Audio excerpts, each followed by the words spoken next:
What's good, the peoples? I'm block mad today. I've had a sinus infection for 2 days. It's gross. And I'm sitting here in the dark because I've got a headache. And let's play Final Fantasy V.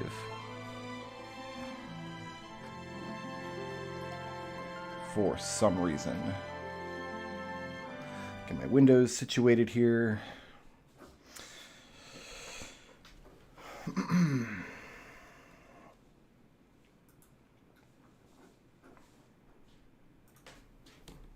Okay. I think we're starting today by grinding up gold, aren't we? Yeah, because we need enough gold to buy all the weapons and armor and stuff we want from Rigol, which Galuf describes as like a pointless backwater, but in actual estimation, they have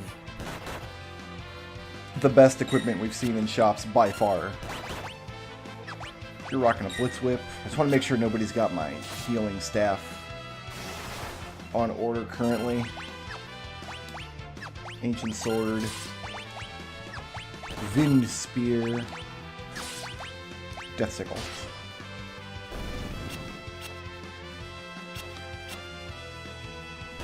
I don't know that... I mean, I realize that there are a lot of different kinds of... or different levels of exposure to COVID that can manifest as symptoms, but I don't know that I've ever heard of a COVID diagnosis that manifested primarily as a sinus infection. And also I've had 6 million sinus infections in my horrible life, so I'm pretty confident that it's not COVID, it's just a sinus infection.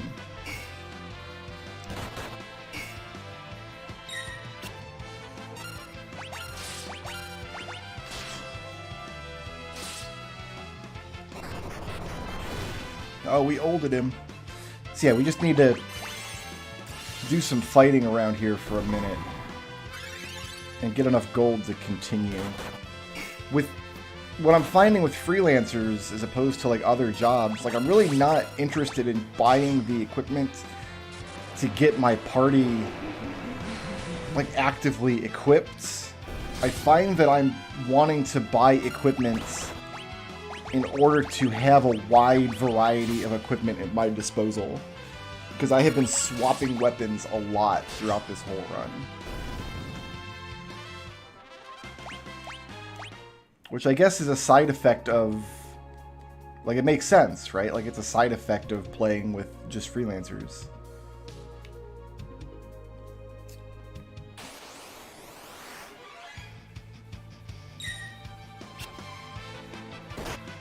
And I have no way to speed these battles up at all. That I'm aware of. I could put Galuf like on the back row one. Because that could happen.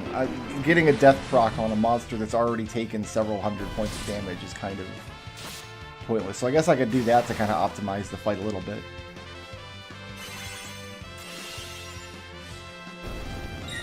I mean, look, man, if this is how I get COVID... If I've got COVID right now, and like this is how it's chosen to manifest in my body as just the same kind of sinus issue that I've had since I was a child, you know what? I'll take it. Like if that's honestly what the haps is, I'm happy with it. I will take that all day long and 3 times on Sunday.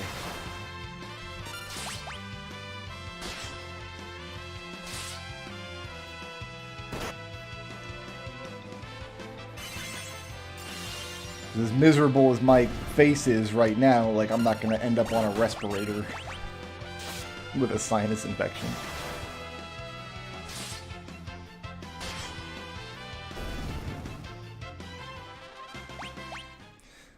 Who wants to grind the statues, though? I'd rather grind these pink guys.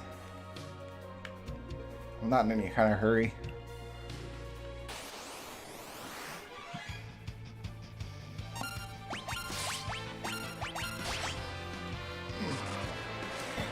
I had the pleasure of watching... It's always nice when one of my favorite like YouTubers and streamers or whatever do a first playthrough of Outer Wilds. I had the pleasure of watching Carl Sagan's Outer Wild playthrough. He's like a big prolific Mario Maker streamer. He primarily plays through like troll levels specifically designed for him. Really entertaining videos and really creative levels that he plays, but really enjoy watching people play Outer Wilds. It's always fun for me, watching people go through the game and looking at the way and the order in which they discover things in the game versus the way and order that I did, and especially seeing what people get stuck on in the game. Because everybody gets like hard stuck. It's just that kind of game, right? You're going to get hard stuck somewhere and spend just 8 hours just kind of circling the game and not feeling like you're making any progress.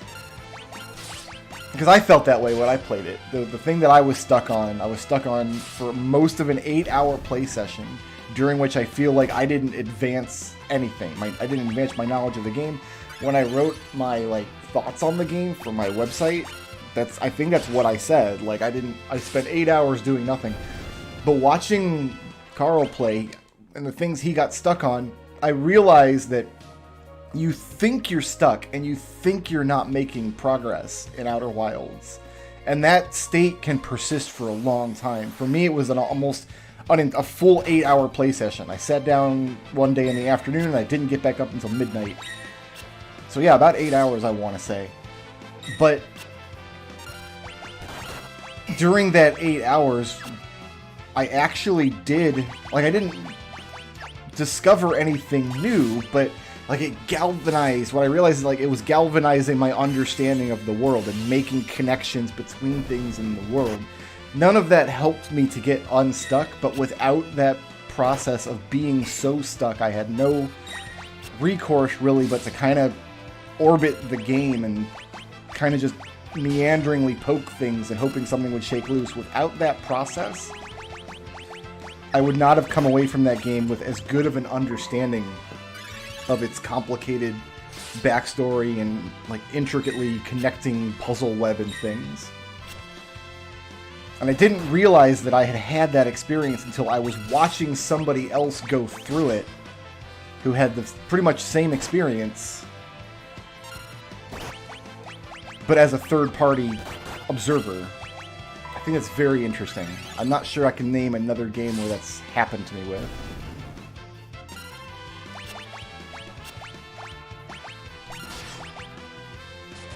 But yeah, man, Outer Wilds, I enjoyed it so much. I also got a rare... Yeah, Carl streams on Twitch. I don't know if you guys are familiar with this guy or not. I'm going to kind of describe him a little bit. But he primarily streams on Twitch, but I don't watch his content on Twitch. I watch his content after he ports it over to YouTube. So I'm used to seeing like an edited version of his content, right? Did I just heal one of the... I did just heal one of the monsters.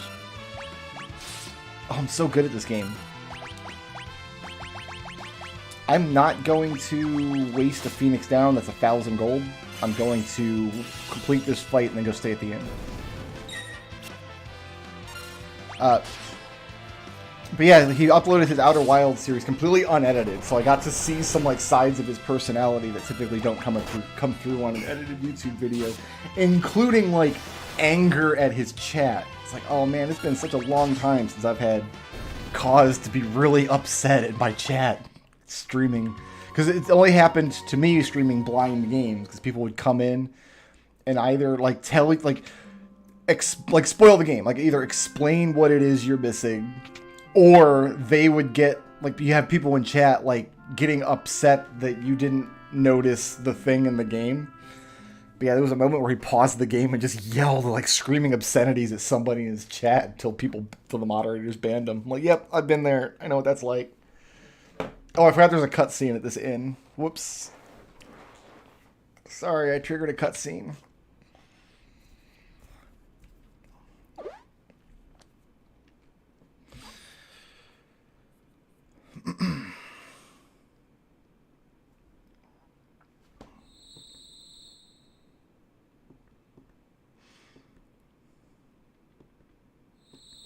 But I wonder if that is...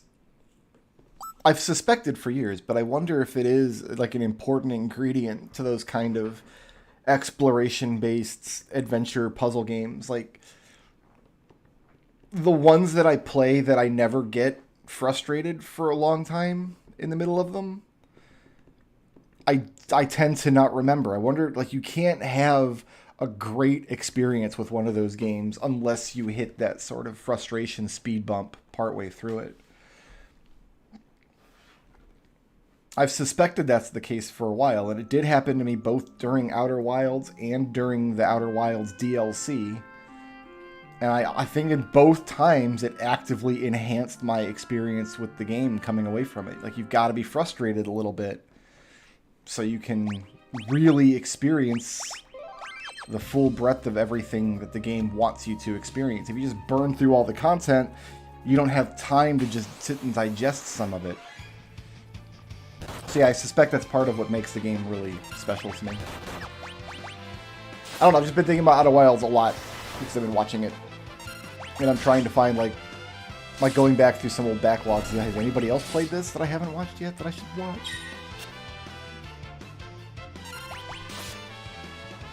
I don't know, we'll see. Ugh.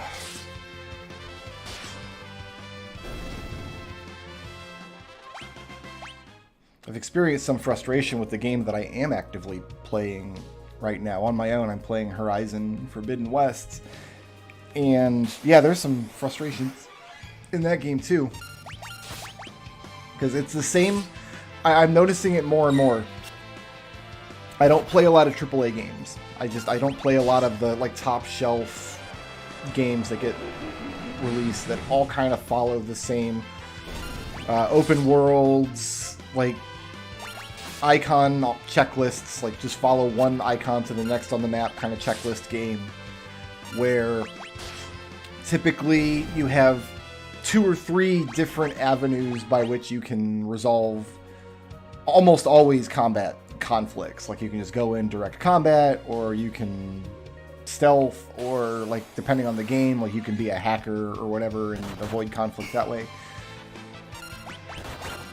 And while I'm enjoying Horizon, I don't think I would enjoy it if I played a lot more of these kind of games. I'm actually getting a little tired of games that put stealth in as an option that don't actually use it as like a core element of gameplay. Because obviously, I mean, maybe it's not obvious, maybe not everybody's this way, but I really like stealth gameplay. I really like sneaking around and being unseen and successfully eliminating opponents. And that you can take your time. It's usually fairly low on the reflex challenge. It's usually about knowledge challenges and things. That's maybe just personal preference, but it is my preference. I played through Miles Morales, the Spider-Man game, on PS5, and there are missions in that game where you just fight the bad guys, and that's great. You fight the bad guys, you're Spider-Man, it's fine. But there are also missions where, like, you'll go into this warehouse, right, and this is just this giant warehouse with 30 guys in it, and you got to eliminate all 30 guys. And you can either go down and start the big Spider-Man brawl and set off fireworks and everything, or you can, like, work your way through the warehouse using all of your, like, Spider-Man abilities and all of the tools and toys and widgets all in the warehouse to, like, eliminate one guy at a time and never be spotted. And that was always my preferred way to play that game. One of the things I really liked about that game. You can't do that in Horizon. Stealth really isn't a viable option most of the time. Like, you can't reasonably stay in stealth mode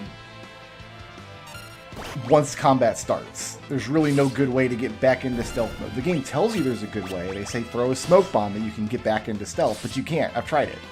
You throw a smoke bomb, and I really think that some enemies are just flagged to, once they know you're there, to just always know where you are. It seems like every robot I encounter, you're allowed to hit them once, and they go into, like, suspicion mode, where they know that they've been hit, and they're, like, actively looking for you. But the second you hit them a second time, even if you moved your position without being directly observed, as soon as you hit them the second time, they immediately turn towards you, and then all of the monsters in the area know where you are. I've played around with it. I've run some experiments. I really think the monsters in the game are just hard flagged. You're allowed to attack them once from stealth, and then after that you have to be ready for a fight. What I've noticed in that game, which I'm actively playing, like I was just playing it last night, and I'll probably be playing it some more tonight.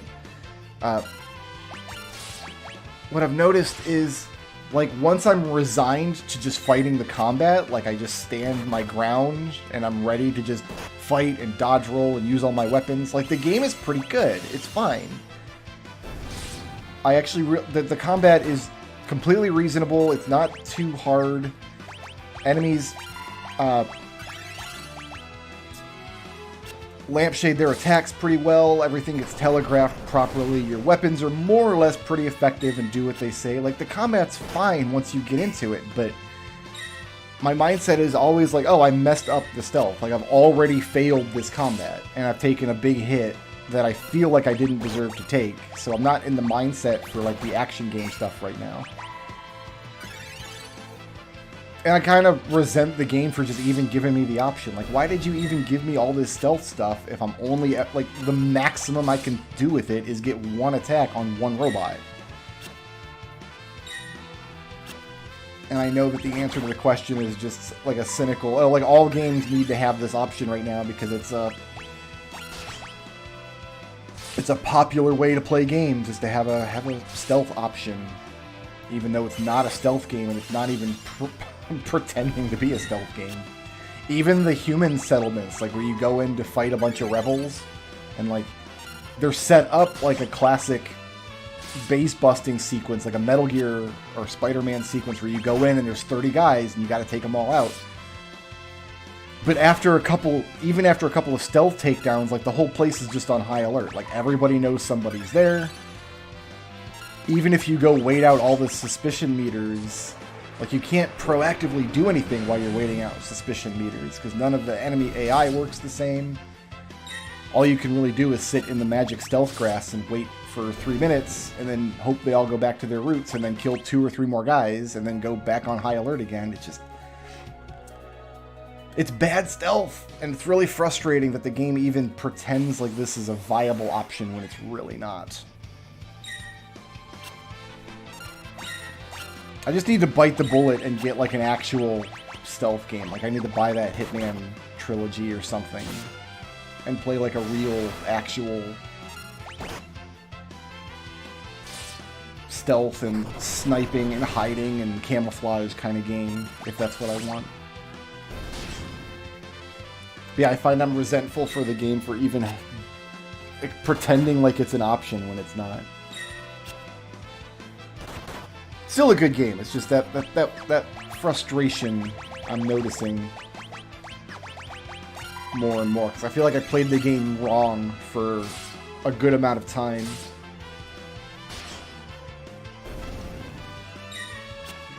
And now when I find like robot dinosaurs and I've got to clear them out, I'm like, all right, well, I'm going to mark them all so I know how many there are, and then I'm going to figure out like which one has the most valuable resource that I need to loot, because that's the one that I'll sneak next to and take my free hit against. Usually I can get a couple of hits. One hit is the free hit, and then one you'll get that causes the alert phase, that causes them to know that I'm there. And then from that point, I can usually squeeze in a couple of like bow and arrow shots before I have to actively dodge or run or anything. It's like, all right, which of these monsters has the most valuable resource that I need? Because I'll use my free hit to get that resource. Oh, you don't actually need to heal anybody. And then we'll just fight for real. I can't remember if the first game had the same frustrations. I suspect they did. I remember some of the fights in that game being really, really frustrating if you tried to approach them from a standpoint of like, oh, she's a stealthy assassin, sniper, trapper kind of character. But a lot of battles just can't be won that way. But I can't remember now how big the problem was.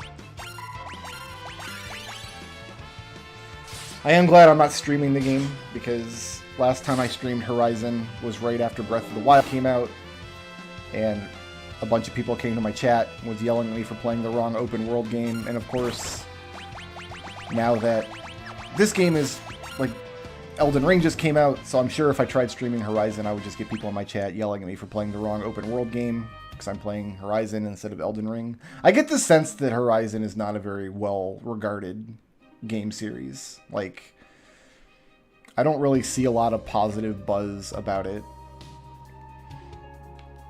which is too bad, I think. It just kind of floated by most people. I'm not paying attention how much gold I'm getting. I'm just kind of on autopilot here. We're getting some gold, which is... you can give them a hit.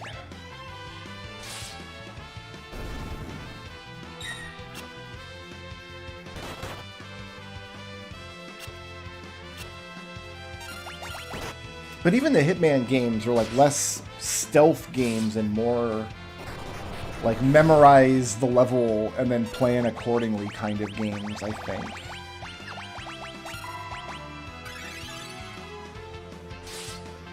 And I'm not sure that I really want that kind of experience either. So those are the bad parts of Metal Gear games, right? Back when Metal Gear Solid used to be a thing.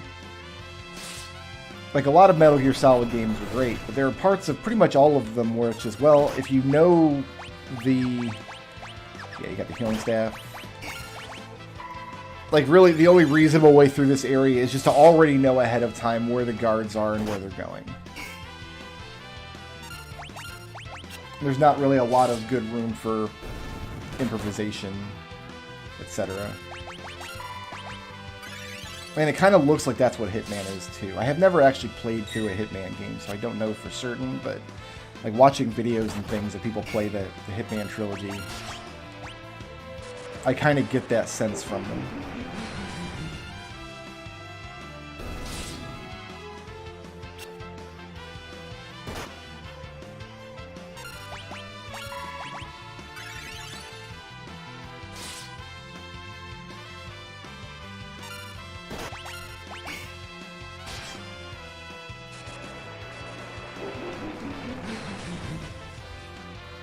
I've never been enamored with Final Fantasy V's battle music. The problem is that sometimes fights take as long as that one do, and the battle music is just really short. It's less than a minute long. And even within that minute, it's fairly repetitive. So, it's never been my favorite battle music in the series. What do I still need to buy here? I need to buy a Sleep Blade. I want to buy 2 Sleep Blades, I think.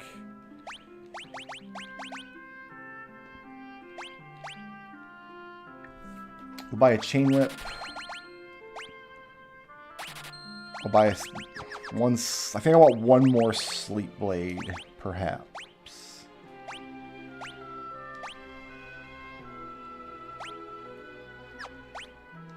You know what? I'd rather have the Ancient Sword equipped than the Death Sickle, I think.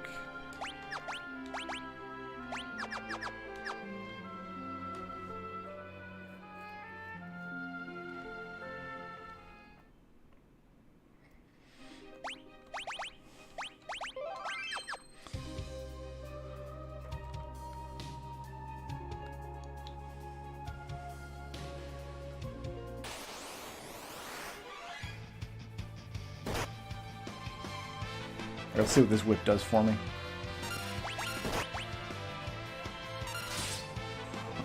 Let's not, because I need some healing now.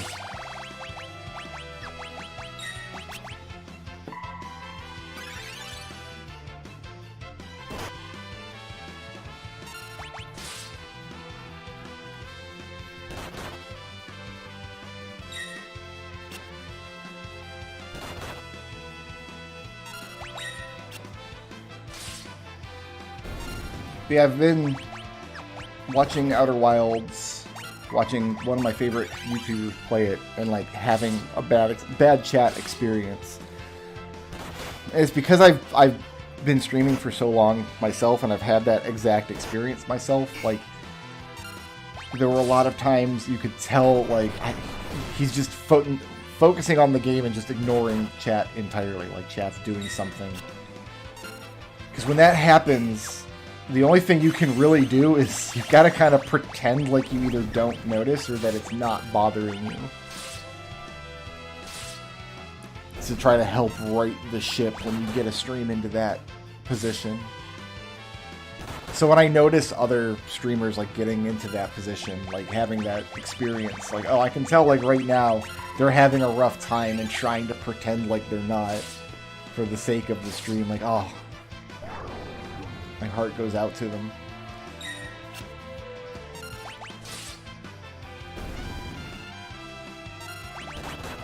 I wish that I could stream games like that, like Outer Wilds, or any game where like you have to figure stuff out, any game where you've got to like solve stuff.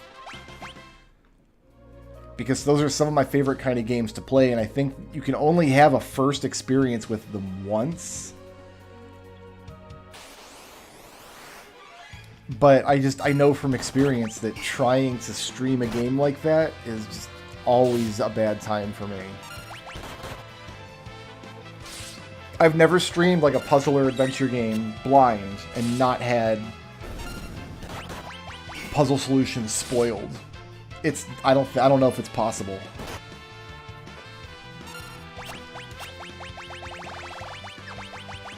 And it's always the exact same people in chat. It's always the same kind of thing. They think they're helping. They think they're doing something nice. Like, I know that it says no spoilers, and like you said, no spoilers over and over, but Like, I really feel like you'll never solve this part of the game on your own, and I'm just trying to help you and get the stream. People want to see other parts of the game. You're just stuck on the same part of the game over and over again, and I'm just trying to help. And it wasn't even that big of a spoiler. It was just a little spoiler. It wasn't even a spoiler, really. I was just asking questions.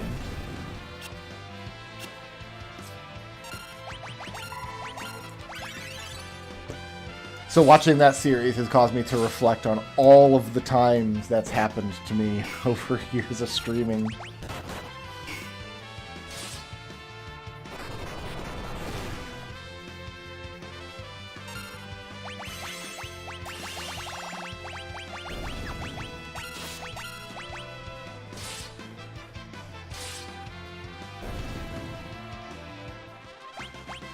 And there's really nothing you can do about it as a streamer. Like, you just either have to learn to live with it or not stream those kinds of games. Is what it comes down to. You have to pick one. You can't. Because it doesn't matter how much you punish people who spoil, or you can have the big scrolling words literally on the screen window to say no spoilers, don't spoil anything.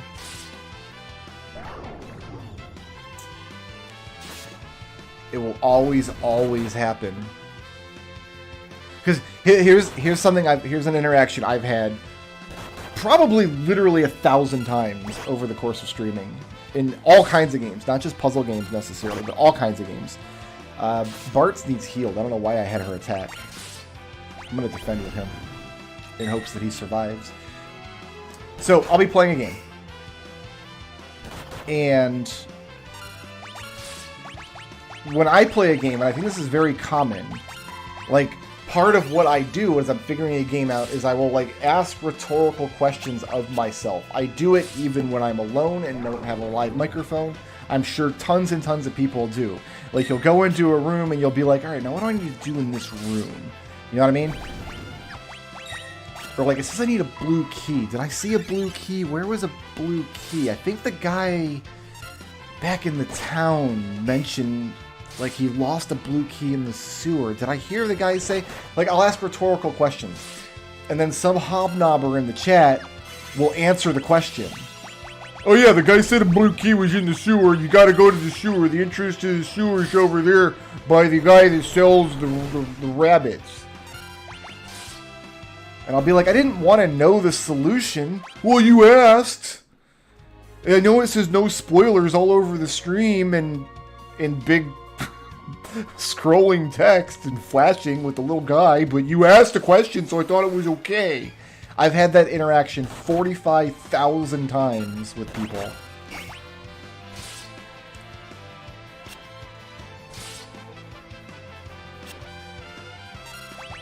Sometimes you have to throw chat a bone, like, because especially with chat, right, with regulars, like people watching the stream right now, like, are you really asking? Do you really want us to tell you? We'll tell you. We'll help you. We'll give you the hint if you want it. Are you asking for a hint? Like, you can tell chat wants you to take the hint. So you can move on to the next part of the game. Like, everybody in chat, like, they want to feel like they've helped. They want to feel like they've contributed. They want to stop watching me stuck in the same room without the blue key for an hour and a half and move on and watch a new part of the game. So sometimes you gotta throw them a bone, like, alright, like, tell me a hint, but don't tell me the solution or something. But to me, like, that's almost just as bad as somebody just blurting out the solution. Like, no, chill out.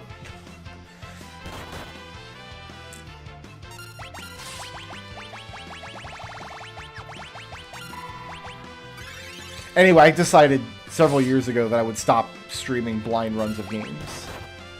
For exactly those, and other reasons. There's other reasons too, but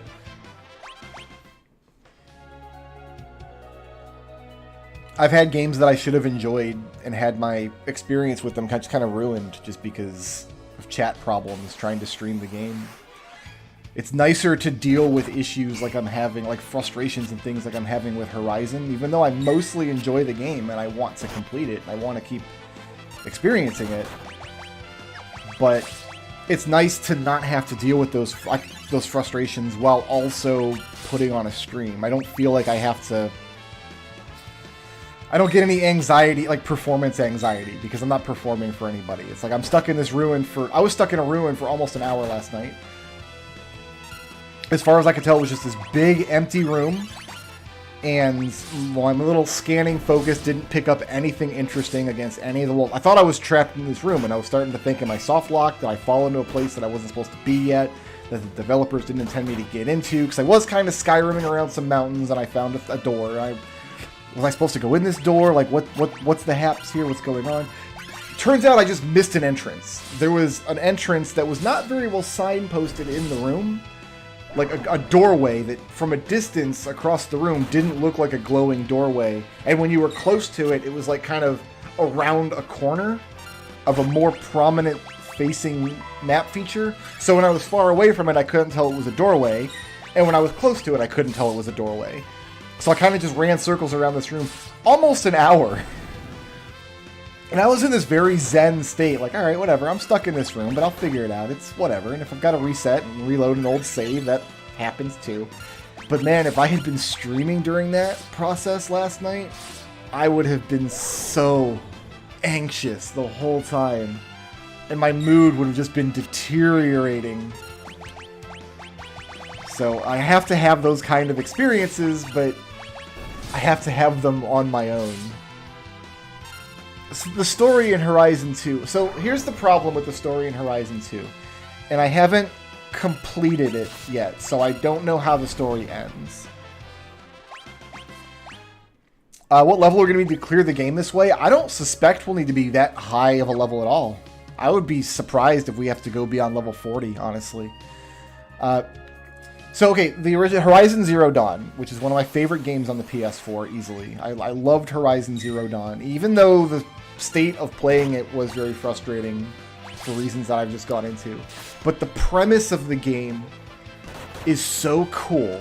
You have, like, Stone and Bronze Age tribal humans in a vast wilderness fighting and scavenging parts from robots. Like, there's no large animals in the world. The largest animals in the world are like, I think wild boars are the largest actual wildlife I've seen in the game. But the landscape is filled with all of these huge robots. Like, the premise is so intriguing. And the best possible story you could tell with that premise is an explanation for why the world is this way. Which is the story of Horizon. That's what the story of Zero Dawn is about. You learn why the world got into this state. And it's a really cool and satisfying story. At least I thought so. The explanations made sense in a sci-fi fantasy kind of way. Which is fine for a fictional story. Not everything has to make perfect sense. It did it in a way that I thought was satisfying. The backstory is really intriguing to the point like I could see playing a game or watching a movie about just the inciting incident of the backstory and it being just as good in a lot of ways. The problem with Zero Dawn was it told that story. We know what happened. We know what's going on now. So Forbidden West doesn't have an interesting story to tell anymore. The best it can do is fall back on just being as good of a sci-fi fantasy story as they can tell, which unfortunately so far seems to be just kind of a bog standard video game sci-fi fantasy story. Like, the setting is explained now, the interesting questions are all answered, and they also had to do that thing where like the main character has like major character development over the course of their adventure.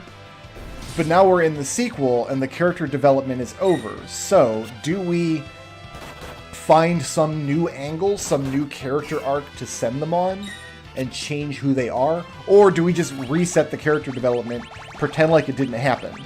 Which is unfortunately what the Horizon people have decided to do. Which is really unfortunate, because again, I think Aloy was a very interesting character in the first game. But once you learn who she is and where she came from and what she's capable of and what she has to do, all of which was covered in the first game, it's like there's no more ground now. But they just want to... instead of trying to find a new way to develop the character, they just reset all of it. Like, oh, she's back to just being an antisocial, laser-focused, like, doesn't want help from anybody. All of which I thought was behind her as part of her character development from the first game. But literally the first thing that happens in the game is Aloy's like, oh yeah, I ditched all my friends and went out adventuring on my own again. So, it is, from what I can tell, it's a bog standard video game sci-fi story so far. Like, there were some story elements in the first game, some background elements, and I was like, okay, if I was going to think of the most predictable way for this setting that they've established to take a sequel, what would I think of? And that's exactly the thing that they did. Which is too bad, because somebody got paid thousands and thousands of dollars to write that story, and I came up with the same story in my head, just as a lark, on my own. So, the game is still very enjoyable, and there are some story elements, there are some story beats that I've really, really enjoyed. There's a whole subplot where, part of the game, you have to go down into the ruins of Las Vegas.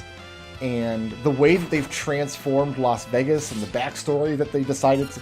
Backstory in the terms of Horizon, it's in the far future from our perspective. The idea of, like, okay, what climate change does to Las Vegas in what is considered our future and their distant past, and then how that problem gets solved and what Las Vegas becomes, and then what happens during the war and how it transforms into the state we see it in Horizon, and then what the people in the world of Horizon decide to do with it once we find it. I thought that was all really compelling narrative. I really enjoyed it. I liked the characters that got introduced for that part of the game. When I boot up the game tonight, I just did a big like main quest story mission last night, so tonight I'm just going to do some gallivanting, I think. And I think the first thing I want to do is go back there and find out, hey, what have you guys been up to since I left? Like, so there are still good little story beats in it, but I'm not holding out a lot of hope that the main plot is going to reach the same highs as the main plot of Zero Dawn did. And again, I also recognize that not everybody thought Zero Dawn's story was very good. It's not a well-regarded game. What do I need? I need 4 of these, actually, right off the bat. Like, we're going to need those. For show.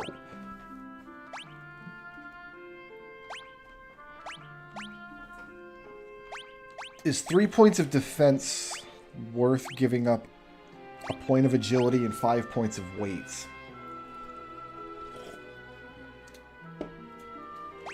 I don't think it is, actually. The only person I would want to wear this wizard's hat already has a ribbon, so I'm happy there.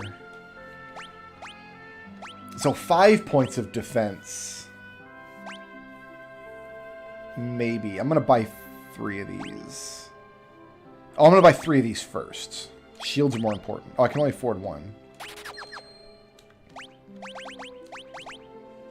Yeah, because shields are super important. Shields are both defense and evasion.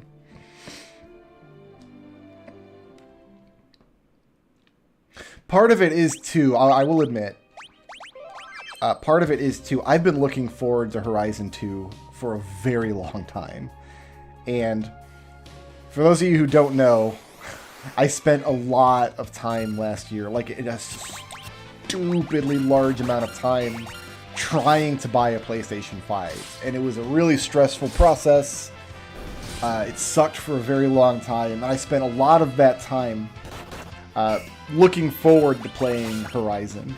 So maybe I'm not too disappointed or even too surprised that now that I'm playing the game, it doesn't live up to all of that hype that I had it on. Like, I'm not really that surprised that the game isn't changing my life, but there is that element to it, just because I've been looking forward to it so much for so long, and then had such a hard time getting a hold of a PlayStation to play it on.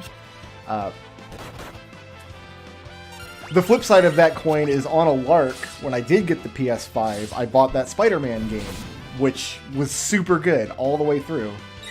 it was the kind of, like, it had the kind of stealth gameplay that I really liked, that I was kind of hoping Horizon would have. So it's not like I bought the console for one game and it sucks and now I'm brooding about it. No, the game is still good. It's just not as good as I wanted it to be. And I still have other really good games to play on the console.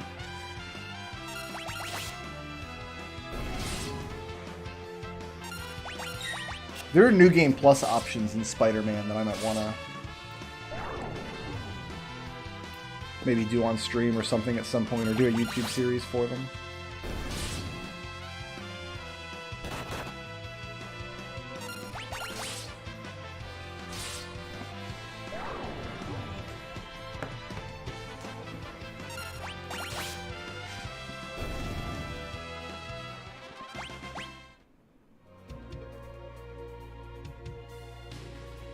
Yeah, you showed me that like footage of Forspoken. I thought it looked interesting. I would consider picking that up. I think that looked pretty good.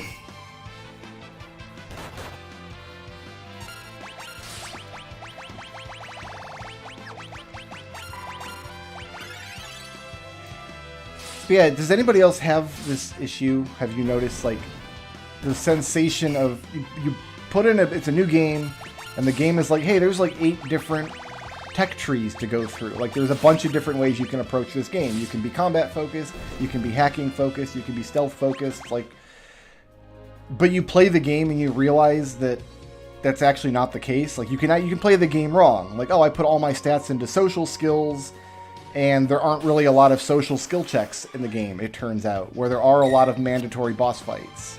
So my charisma-based character that I rolled up is just junk, for that I'm playing the game wrong. And then, is it really the game's fault at that point that you played it wrong? Like, I would say that it is. If the game is like, hey, there's 5 ways to play, and you pick one of those 5 ways, and it turns out you can't play the game that way, like, what the heck, game? I would rather games just be like, there's only one way to play this game. We made a game, you can play it one way, play it that one way. There's nothing wrong with that. Final Fantasy V is like that. You boot up Final Fantasy V, it's like, hey, there's a job system, forehead. Assign jobs to your people. Like, give your people jobs, then they can use magic, they get all these special abilities. Like, you don't just have to fight monsters 300 damage at a time. It's not Final Fantasy V's fault that I'm in this situation right now, right? But if instead of like having the job system, it was like it had 5 jobs, and it's like, oh, we balanced the game around 5 jobs, but then it turns out only the knight is good. You know what? We don't have to imagine that. Final Fantasy V does that. There are bad jobs in this game. If you invest a whole bunch of time into Red Mage early on, you're going to have a bad time later on.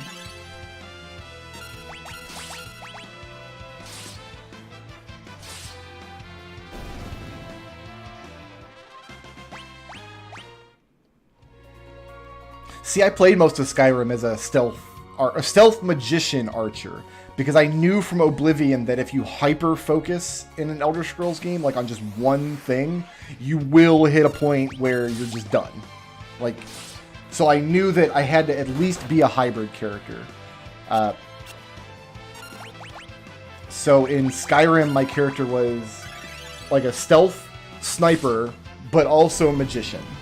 Originally focusing on like destruction spells, but later on I went more into what is the school of spells that have bound weapons? Because I got to a point in the game where the only weapons I used were like summoned bows and arrows and things by the end when I was really strong. But yeah, I went into Skyrim knowing like, okay, I can't just be a sneaky thief forever. Like, I'm going to hit somewhere in this game. And sure enough, in Skyrim, there were quest lines that I would never have completed without those magic options. Like, I needed some magic stats in Skyrim. Like, I think as long as you, in Elder Scrolls, or at least that Elder Scrolls, and Oblivion too, which is where I learned the lesson the hard way, as long as you're a hybrid character, if you can do 2 things reasonably well, you'll probably be okay. But I think if I had got in just being a magician or just being like a sniper, I would have not gotten through Skyrim. Skyrim also has dragon shouts, though, which are kind of level the playing field, because all characters get the same dragon shouts, whether you're playing a bruiser or a sneaky archer, or it doesn't matter what you're playing, you get dragon shouts. So I wonder if it's a little better in Skyrim, because even if you pick a build and laser focus and aren't really well suited to it, you do get to level the playing field a little bit by having access to a small pool of abilities that they balanced all characters around. Is it Conjuration that you summon your... Because I remember I started out like Destruction Magic. And it's been years and years. We're going back to 2012, right? Skyrim was released, so 36 years ago. I remember I started out being like a sneaky thief with archery and destruction magic. And I think I dabbled in illusion for a little while and didn't like it for whatever reason. But I ended up on summoning, because you could summon your bound equipment. And the bound equipment was better on average than stuff that I could carry around. I think like it was better to summon the bound bow and arrow than it was to like find and enchant a good bow and arrow. Because I'll tell you what, man, when I played through Oblivion the first time, I wanted to just be a sneaky assassin character. So that's what I did. I put all my points into like sneak and archery and whatever kind of armor, and doggos are going crazy out there. And you hit a hard wall in Oblivion. Like, you cannot... That's a rough road in Oblivion. There are combat challenges you just can't get through as a sneaky thief.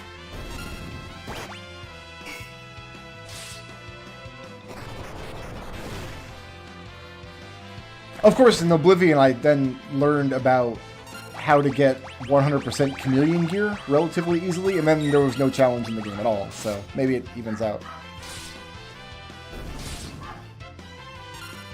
I mean, I want to play a stealth archer anyway, so... Like, I always gravitate towards whatever the game's version of stealth archer is, if they give me a bunch of different options.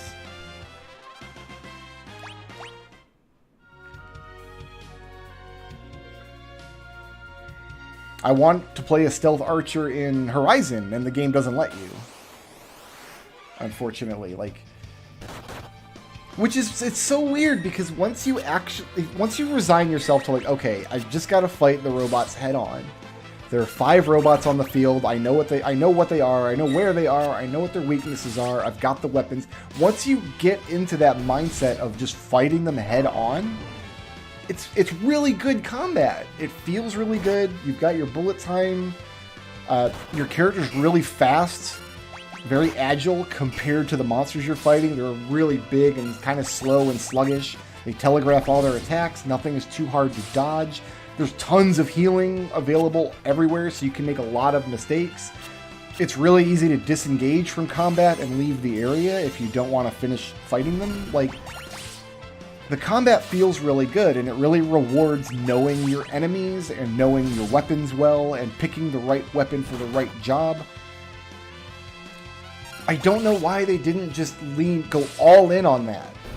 Like, in the beginning of the game, have a character clearly say, like, these robots have crazy perception abilities. They can see through walls. They can smell you as well as any shark from the old world oceans. Like, sneaking is not an option around robots. It just isn't. Just put that out there in the world, print it on the box, and design the game around the combat specifically. The problem I keep running into is, by the time I'm in the head-on combat, it's because my stealth has failed, and when the thing you're trying fails, you already feel like a failure, so you're already in the mindset of, well, messed this up, like, maybe I should just try it again, right?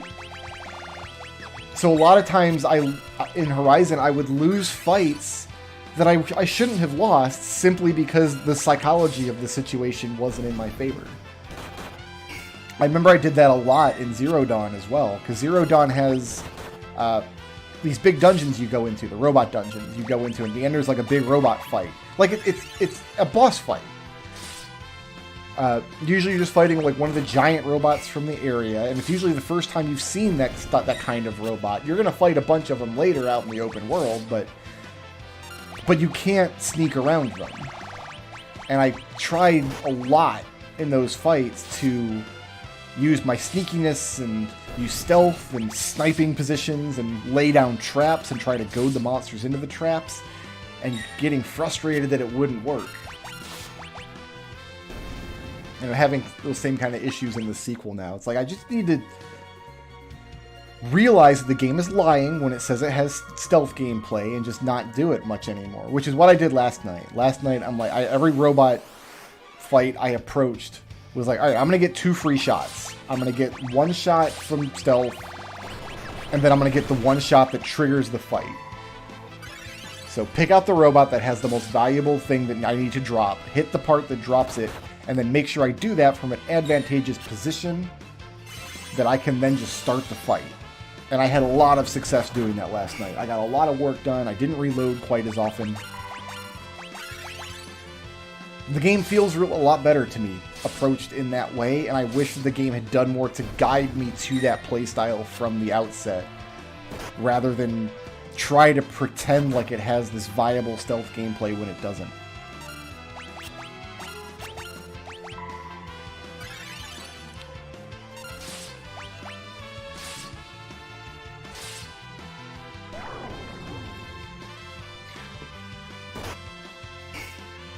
I haven't gone back to Oblivion since Skyrim came out. I don't own a PC version of Oblivion, which is part of it. Like, I would literally have to...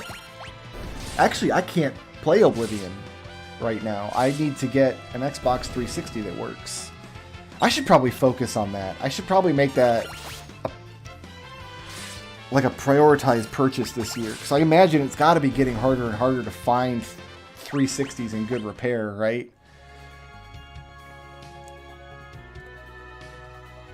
But I have such a big 360 library and so many games that are only available on the 360. Like, I should probably make sure I get a working one in the house.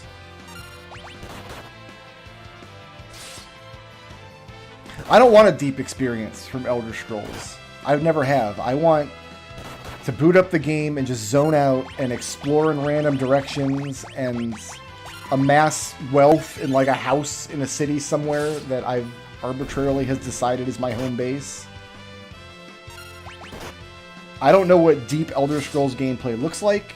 I definitely don't covet it myself. So Skyrim for me was the best Elder Scrolls game, and it's not really much of a competition. I loved Morrowind and I loved Oblivion, but Skyrim was definitely their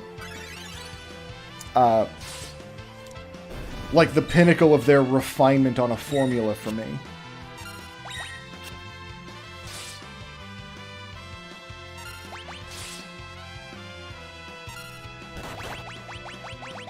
I think we were talking the other day about how worried I am that Elder Scrolls 6 is just going to be microtransaction, like life service, hell, pay to win, disgusting nonsense.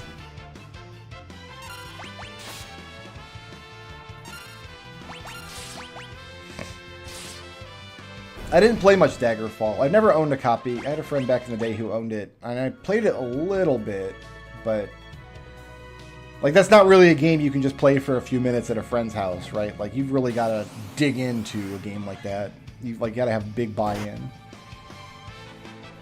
And now I don't think I could go back to it, you know? Like, there's no way I could go back to that game now. Or any similar game.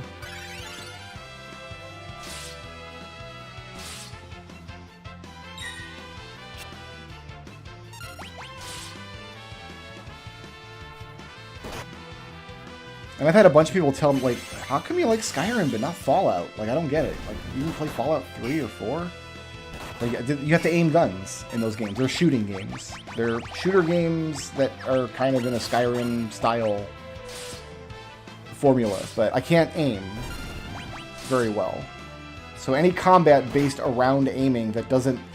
So what actually turned me off of Fallout 3, which I put a good 50 hours into before I finally gave up on it. Like, I put a lot of time into Fallout 3.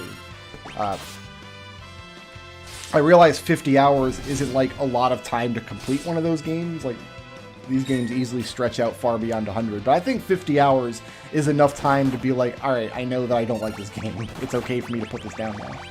But, so Fallout 3, and I couldn't swear that 4 has the same system, but I imagine it does. But it has a thing called the VATS system. I don't know what VATS stands for. I'm assuming the S in VATS stands for the word system, so calling it the VATS system probably made a bunch of you cringe, but the idea is you can pause the game and then pick out the target you want to hit with your gun. But the two problems I had was, one, VATS is tied to a meter that depletes, and once it's depleted, you can't use it anymore. And two, I remember there being like skills and abilities and things, like you could just play more efficiently if you didn't use VATS. Like there were perks that would do more damage if you fired outside of VATS or whatever. And like, I just don't like the idea that I wouldn't have access to those because I was playing the game slightly differently than they wanted me to play it. Like, why give me a system in the game that will help me play the game and then punish me for using it by not letting me get those perks? So for me, in Fallout 3, the combat was like, okay, I go into an arena and pause the game and like shoot a couple guys and then find a place to hide and wait for VATS to recharge all the way so I could do it again.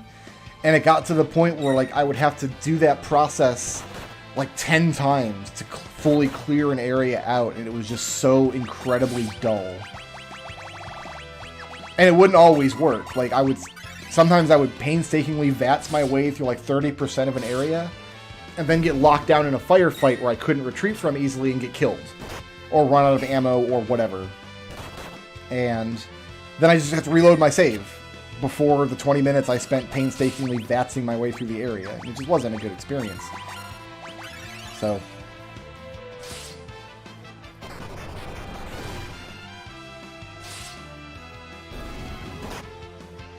no, I didn't play New Vegas, I didn't play Fallout 4, and I'm not interested in ever playing a Fallout game for those reasons. Even though I do understand structurally they're very similar to the Elder Scrolls games, which I like.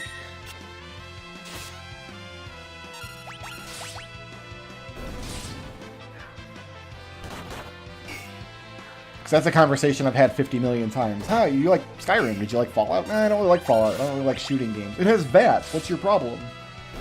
Like, well, try... If you've never tried it, like, if you find yourself thinking that, like, why not just use VATS instead of... Sit down with Fallout 3 and try to play the game only using the VATS system. I guarantee you will get very frustrated very quickly.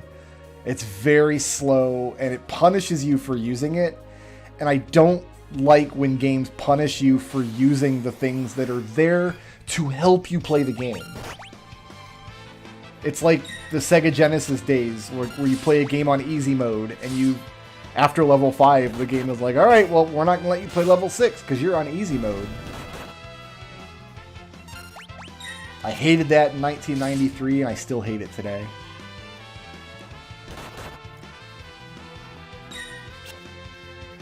I did that a few times in Fallout 3. I remember sneaking explosives onto people and then detonating them remotely. I've done that a couple times. So I had some of the Fallout 3 experience.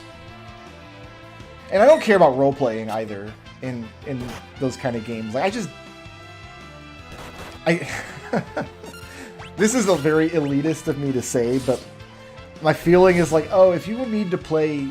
If you're upset that, like, Horizon or... any of these modern games, like, don't let you really roleplay, like, you shouldn't be using video games to roleplay anyway. Like, that's already, like, there's a type of game called a role-playing game that you can play that's not a video game where you can do all that role-playing, and that's where you should really be doing it. It's like the people that get upset, like, I went to McDonald's and ordered the fish sandwich and it sucked. Yeah, because you ordered the fish sandwich from McDonald's. They make burgers and fries, my dude. Got a salad from Wendy's. It was terrible.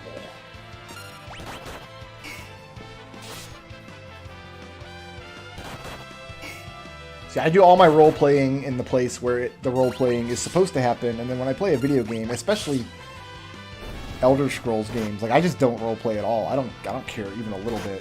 I just make whatever choice I think is going to give me the greatest rewards at the moment in those games. And I do not worry about, oh, am I going to get charisma points, or am I going to get bad guy points?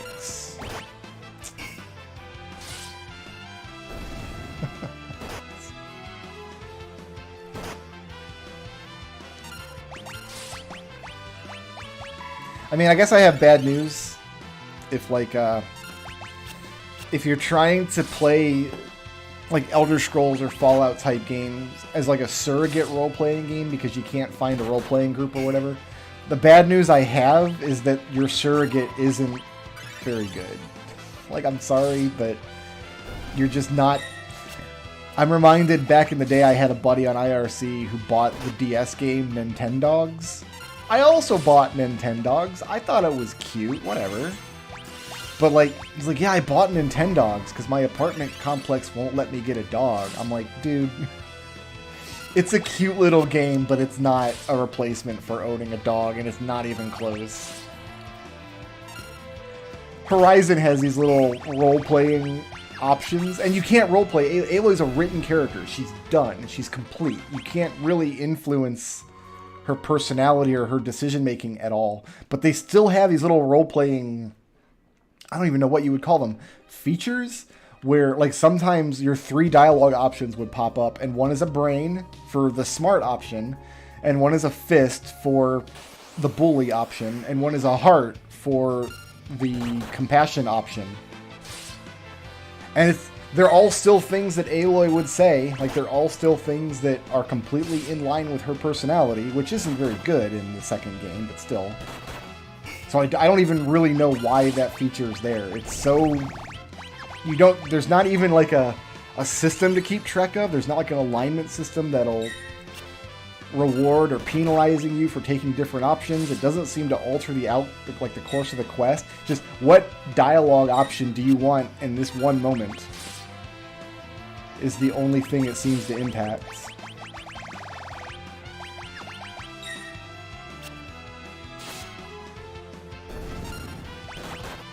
Man, I had a Tamagotchi back in the 90s. Every single living human had a Tamagotchi. Mine was a bat. I had a little bat.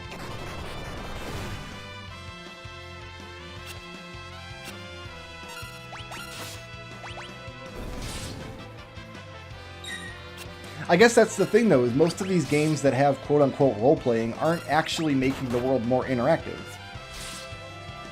It doesn't actually change anything. It doesn't actually do anything. There was a mod that I've seen for Fallout 4, because Fallout 4 gives you, like, 4 dialogue options, right? And the idea is, like, pick the dialogue option you think fits best for your character. But the dialogue options you get aren't actually what your character says. It's like just kind of the gist of what your character will say if you pick this option. So what modders did is they went in and populated those scenes instead of showing you the options that the game labels them as, just showing the dialogue that will result.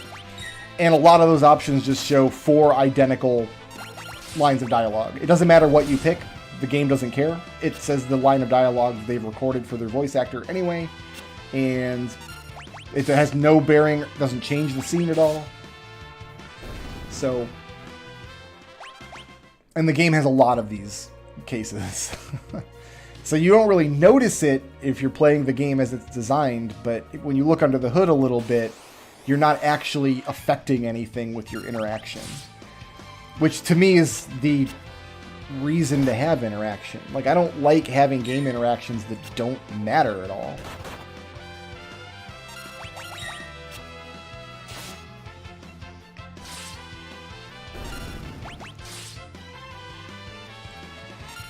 Metal Gear Solid 2, you get to decide if Snake has a beard or not. It's pretty cool. See, the Metal Gear Solid games are a series of games that I think have really good role-playing interactions. Because the worlds and the characters in it often will respond to things you do directly as you're doing them. Like, there's a scene in Metal Gear Solid 2 where you have to escort this teenage girl out of this facility that's been overrun by terrorists. And her brother is one of the guys on your support teams. Like, he's on your codec in your ear. You can call him up and ask for help, ask for support, ask for questions. So, obviously, it's Metal Gear Solid, so you can do whatever you want, basically, within the confines of your ability set. So you can torment this poor girl. Like, you can hit her, you can knock her out, you can shoot her in the face, whatever you want to do. And no matter what you do, the guy will call in the codec, and he'll like respond actively to what you're doing at that moment. Like, was it really necessary to knock her out, Raiden? And if she's unconscious, you can, like, if you lay on top of her on the floor, like your brother calls, like, dude, that's not cool. What are you doing? And there's little things like that all through the whole game. There's little ways that the game world directly responds to your interactions, and I just don't like Horizon's version and Fallout 4's version of giving you the choice, but the choice not actually doing anything is kind of the just poor smoke and mirrors version of that. It's a Dragon Quest's princess asks, "Dost thou love me?" And if you say no, she says, "But thou must!" And then she immediately asks again, "Dost thou love me?" Until you finally pick yes.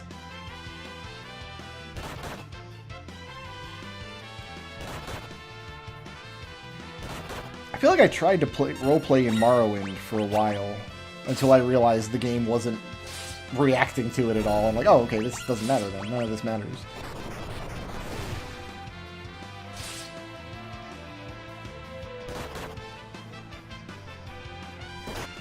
I've also heard New Vegas is, like, unplayably bad as far as glitches and the game crashing and things are concerned, though. Like, I'm not in a hurry to play a Fallout game anyway, but that would give me pause for New Vegas specifically.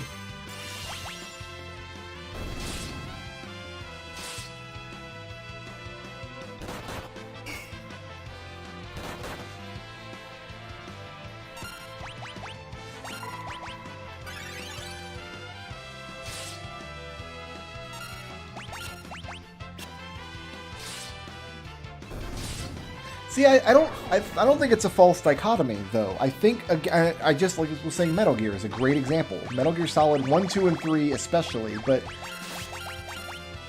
like those games have strictly linear narratives. There is a strict sequence of events, often with long, non-interactive cutscenes that tell the story that you cannot deviate from. You cannot, unless you glitch the game and sequence break and actually break the game. It's very, very rare that you have an actual choice in the Metal Gear Solid games that really changes the narrative at all. But the games respond to almost everything you can think to do in some small way that you can discover over playthrough, and different people are going to discover some different subset of those little reactions because different people are going to play the game differently. Metal Gear Solid 3 has a really good example of this. There's a boss fight called The Sorrow. A little past the half point of the game, I would say. Where like your character comes face to face in like the river that runs between the world of the living and the world of the dead. And you've got to walk this river and come face to face with everything you've killed over the course of the game. Every soldier, every animal, all the bosses. So if you've gone through the game killing absolutely everything, which I usually do because it's the more fun way to play the game for me, not only do I have to walk past like these 300 soldiers I've killed, but they've all got snapped necks. Because that's how I killed them. I didn't shoot them. I'm bad at aiming. We've established this. I need to get out of this boss fight, go back to the inn. Poor Forrest. I'll just run from this fight then.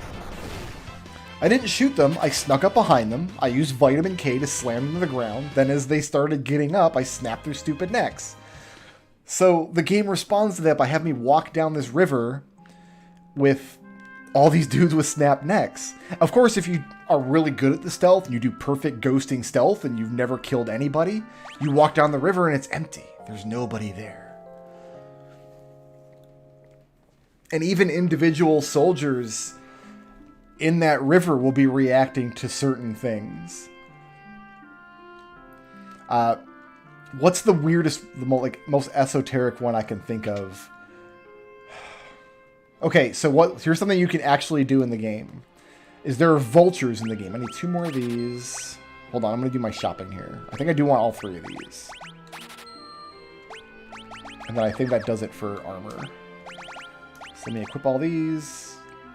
I think the extra defense is actually worth it for the hat slot.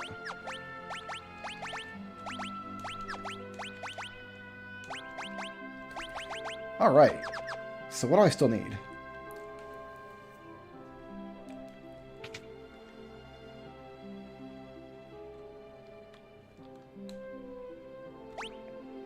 No, I think Zell is ace, dude. I don't think Zell would hook up with you no matter what you did. I wanted 1 more Sleep Blade, which I can afford right now. Cool.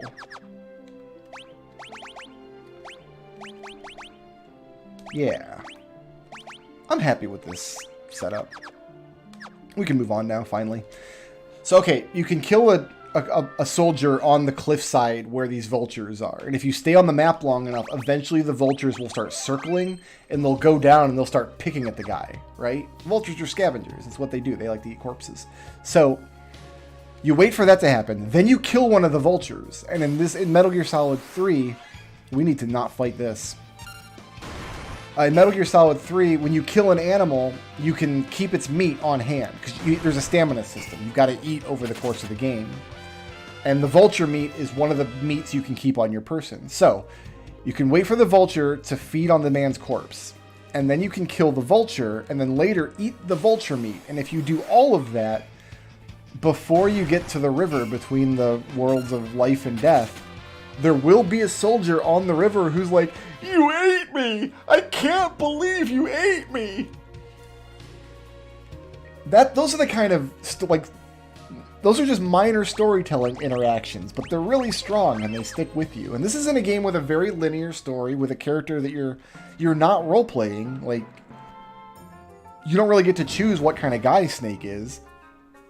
So, I think it's demonstrably possible to make a game and have all those little interactions help tell the story of the game, along with the cutscenes and the dialogue and stuff.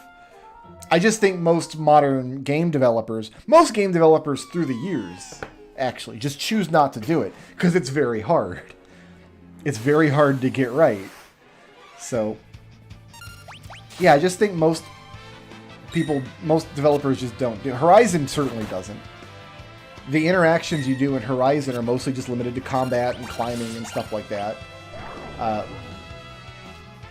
Like if you I like the bow and arrow best as a weapon in Horizon, and I would expect something like, if you use a bow and arrow like 80% of the time, for people to, maybe if you started building a reputation, or NPCs in the world started reacting, if you prefer a particular kind of weapon, if you use traps in every fight, you start to be known as like a really prolific trapper or something.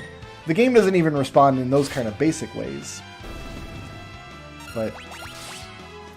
And Outer Wilds, like I talked about earlier, if you like that sort of thing in games, the interaction between you and the game world yielding the story, you need to play Outer Wilds if you haven't. I guarantee if you like that sort of thing about games, if you like the interaction being the story, Outer Wilds, you will never play another game like it. It is almost, I hesitate to say unique, because I'm sure there are other games that do similar things, but I don't know about them. And I don't know any of them that do them as masterfully as Outer Wilds. It is a fantastic game for that. Highly recommended if you've never played it. How are we going to kill this? Oh, he's poisoned. Oh, we can damage this slime. We're okay. We're okay. We're just doing a little tiny bit of damage. And later Metal Gear Solid games do that sort of thing less and less well. Metal Gear Solid 4 has some instances of it, but not as many. And then Peace Walker was a very scaled down, kind of compartmentalized version of Metal Gear Solid. It's still a good game, I think, with some reservations. But then, of course, Metal Gear Solid 5 is purely open world.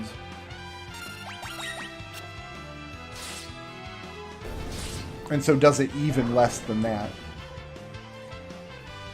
So I think for those kinds of interactions, maybe like a really linear narrative is an asset to you, because you know the player is going to be in a specific area at a specific time doing a specific thing, and then when you have that knowledge that all players are going to be in this area doing this objective around this time in the game, this is the equipment set they're going to have at that point, these are the characters they're going to have met at that point.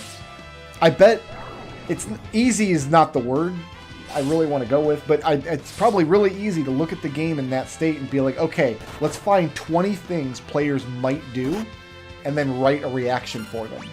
Because a player will find one or two of them in every scene in the game and have a great experience, but every player will find a different one or two things. So I feel like the linearity of those games might have been why they're better at them than... Although Metal Gear Solid 4 is actually also very linear, and it doesn't do it quite as well.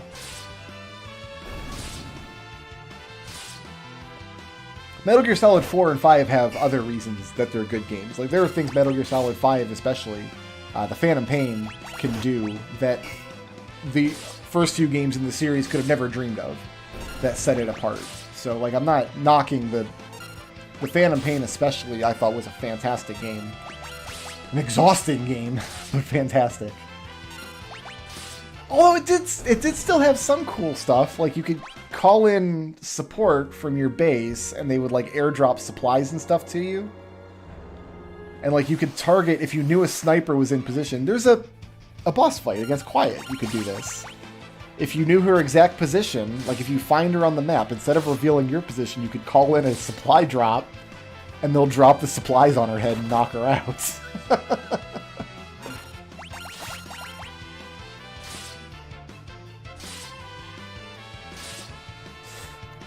I think that's a fair criticism of Metal Gear Solid 4. I think that's fair to say. Because, yeah, the game, it really is more about being the big damn series wrap-up rather than having its own thing. I still liked the game. Like, I was a big enough fan of the first three games that being just the big damn series wrap-up didn't bother me at all. But I definitely see that as fair criticism. Because the game, it like you said, it just doesn't have its own story on its own merits. It really is just the sequel to the sequel to the prequel to the sequel. It does a good job at being the big damn wrap-up. I really actually love the story of Metal Gear Solid 4 in the context of other Metal Gear Solid games. I'm going to run from back attacks, I think we've mentioned.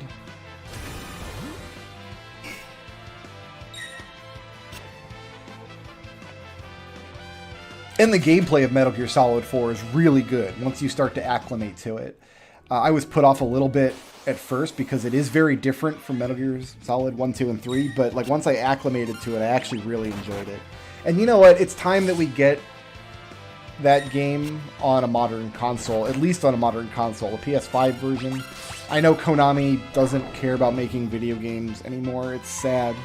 But, oh, I got the heal staff equipped. I'm a bad boy.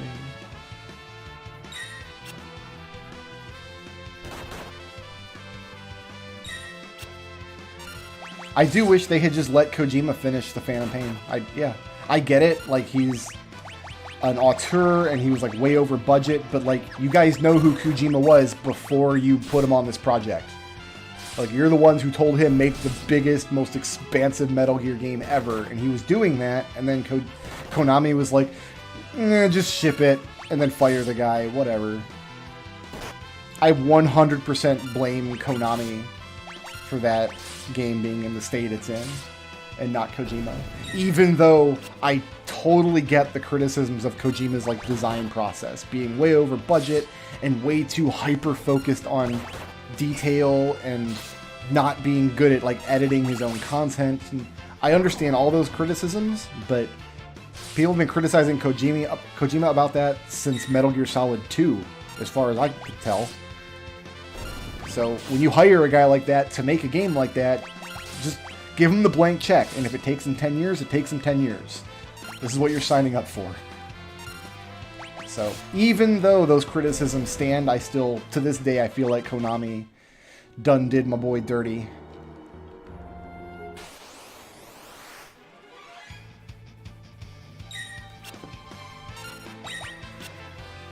I would buy an MGS collection on Steam.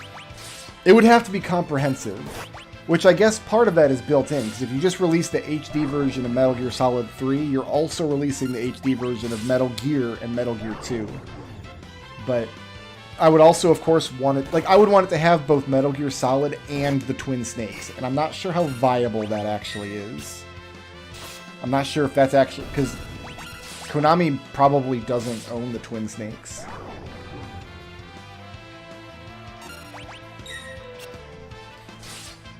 But it would need to have Peace Walker, I would think.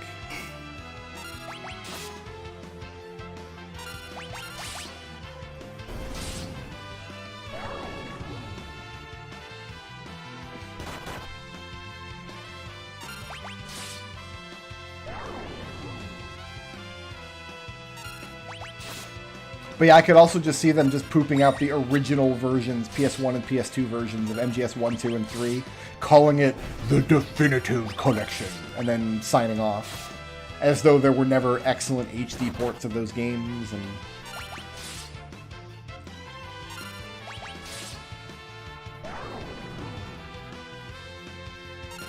I already have Ground Zeroes and the Phantom Pain on Steam, so I don't need those again.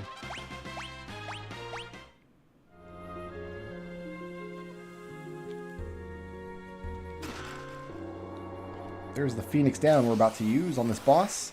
All we can do in this game is fight an item, so we're going to use an item command to defeat this next boss.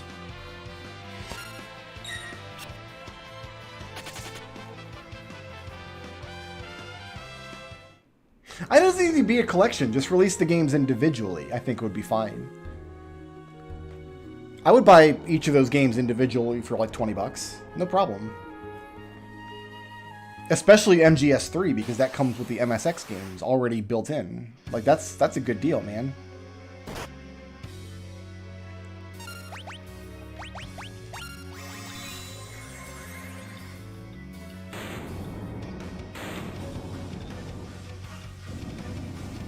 I don't need all like the little side games. Like, it might be fun to have Ghost Dabble in there or Metal Gear Acid or something. Like, I get that we're not going to get all of that kind of stuff, but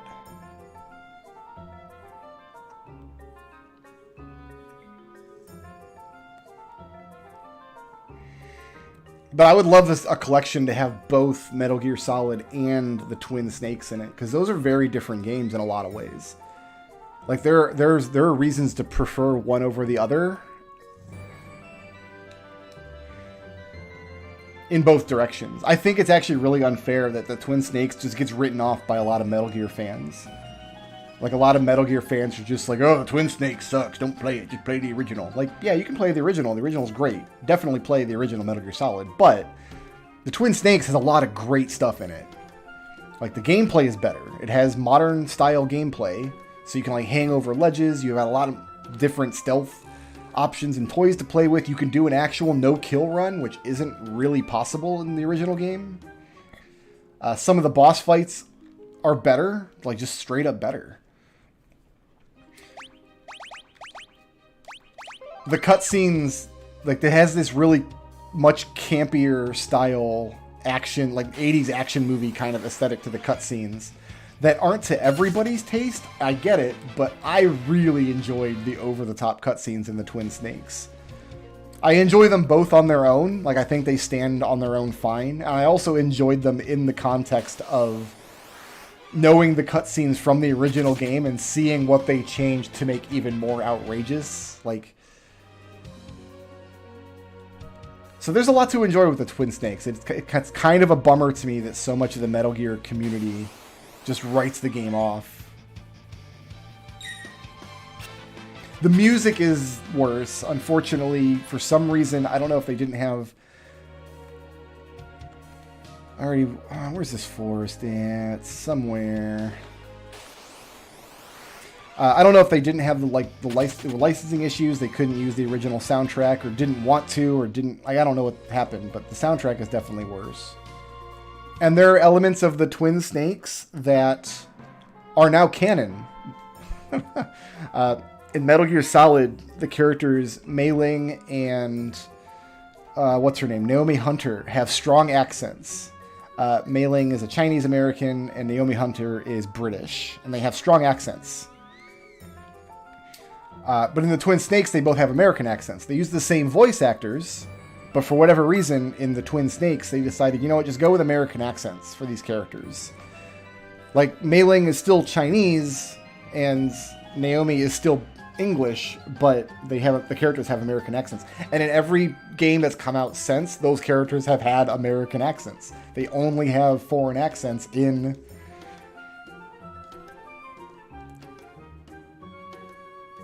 the original Metal Gear Solid. It's really funny, actually. I have no idea why that decision was made. Oh, I don't want to use the dancing dagger, though. No. Do we have to use the dancing dagger? We don't have to. It's so annoying. Oh, I think we do have to. What are the 4 things that happen? Drain HP, which is probably going to do about as much damage as we can do with a regular attack anyway. Actually, there's 5 things that can happen. A regular attack, which would be stronger than the sword he's got equipped. Drain HP, which is probably about comparable. Sword Dance, which is 4 times better. Drain MP, which is useless. And Confuse, which is useless. We do have a way to confuse now. We'll equip it.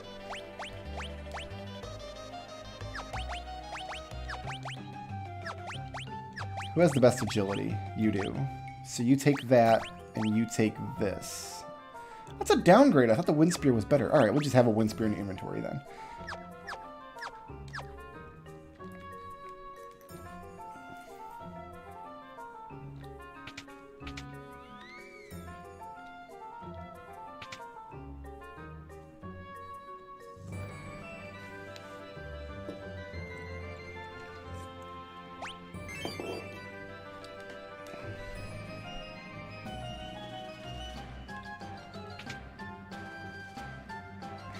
Go make friends with a horny Moogle.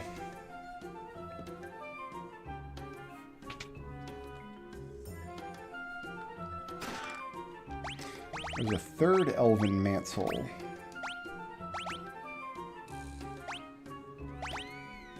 Yeah, you definitely want it.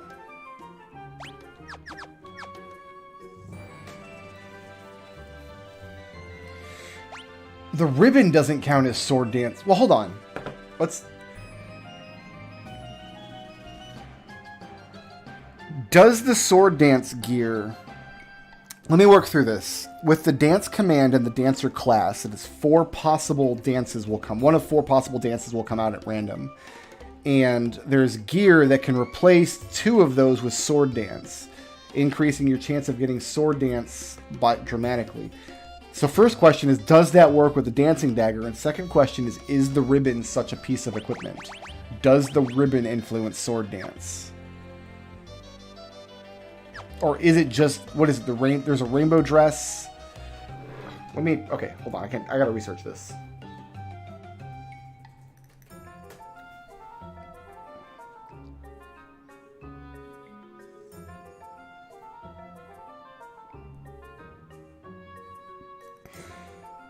Let's see here. Sword dance with dancing dagger.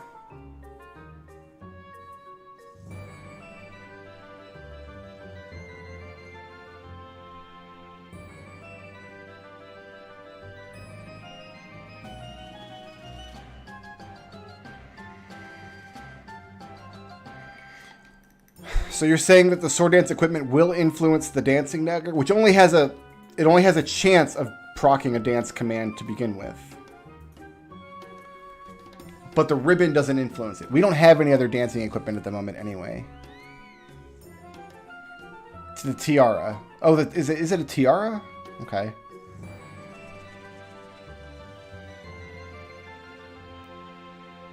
Okay. And by the time we get any of those equipment, the dancing dagger is not going to be very good anyway. The problem is we can't pair the dance command with like the chicken knife to get big sword dance. We only have the dancing dagger. So the dancing dagger might be worth using for this next couple of dungeons, but it's going to get outclassed and we don't have a way to make it better.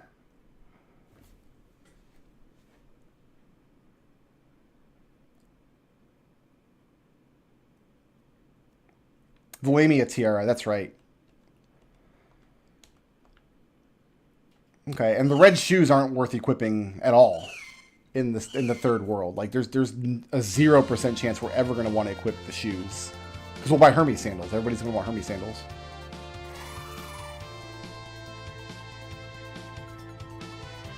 But yeah, if you like playing games and having, like, your actual gameplay interactions telling and influencing the narrative, the game you want to play is Outer Wilds. I cannot recommend that game highly enough if that's the kind of experience thou art craving.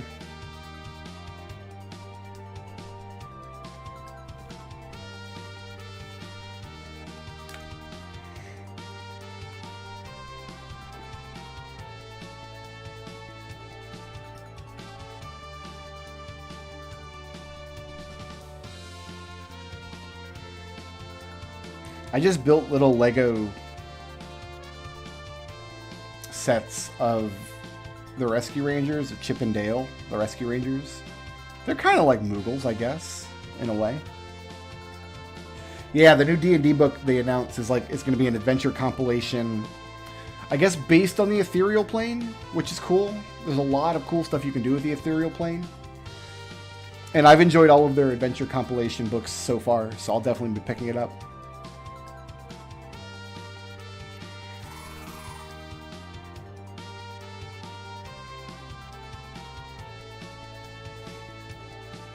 I'm hoping at least one of the adventures is literally just an adventure in the ethereal plane, like not using travel through the ethereal to some other adventure context, but using the ethereal plane itself and its properties as the basis of an adventure. Because we haven't seen a lot of that kind of planescapey stuff in a lot of their adventures. Whereas, like, the physical and metaphysical properties of the plane are a big part of the adventure. That's the kind of stuff I mean we haven't seen.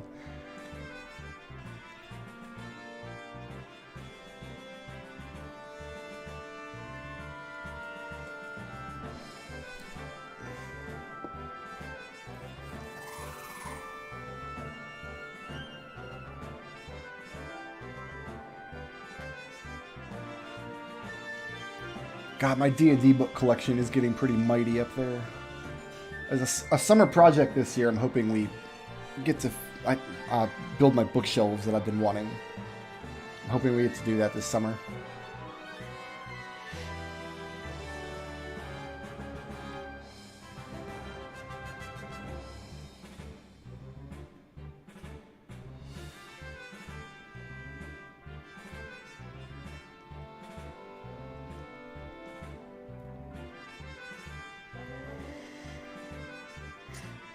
When you asking if I played Planescape, do you mean have I run a Planescape D&D campaign, or are you asking if I've played like Planescape Torment, the video game on the channel?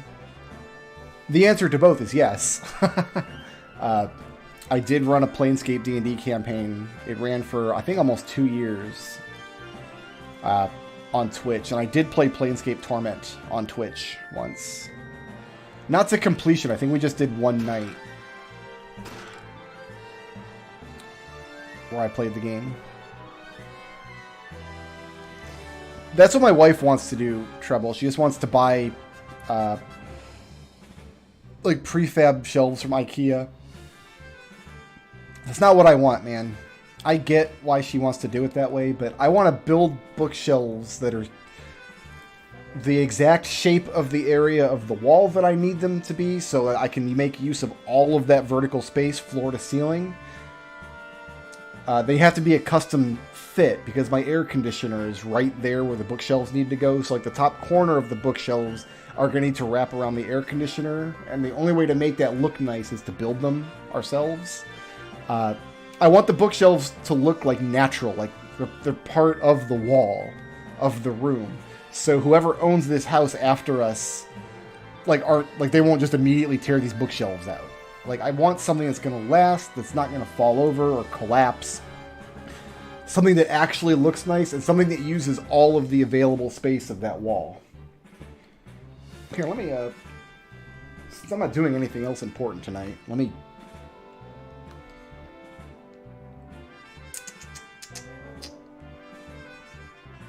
This is going to be like a 9-step process, so... I will take a picture of what the bookshelves currently are doing. It's not a great picture, but...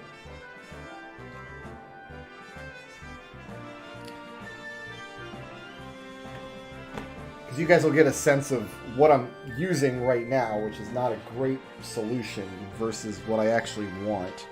All right, step 2 of this process is to transfer the file from my phone. I'm not a millennial, so I don't know how to use cell phones properly. I'm sure there's like a simple one-button way to share a photo with you guys on stream right now, but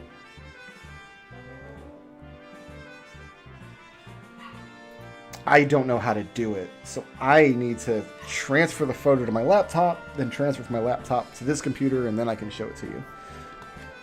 We'll do that as I'm pounding through here. Because I think sometimes, like, when I talk about like how many books that I've got, and people might get the sense that I've actually got things organized nicely. I don't. It's just a pile of books. And I own a lot of them. And they're not even all on the shelf right now. A bunch of them are in my D&D bag.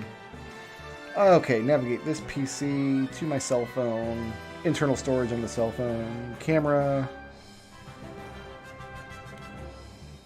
I'm a bad millennial. I'm one of the like oldest possible millennials.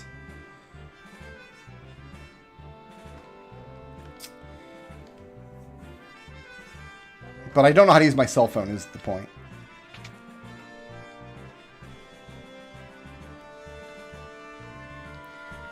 Like, I've seen people my age, at and around my age, like, make the case for being the tail end of Gen X.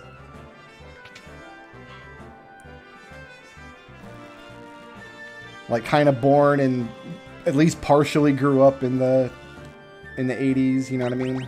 This is all the same stuff, yeah. And this is all the same stuff as well, yeah.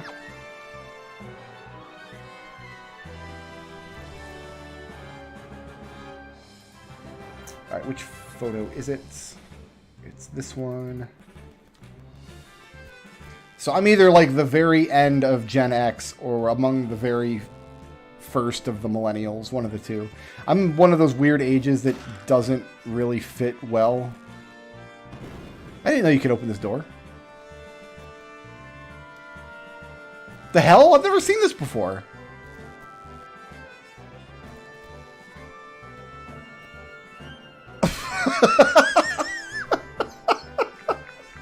I've never seen that scene before.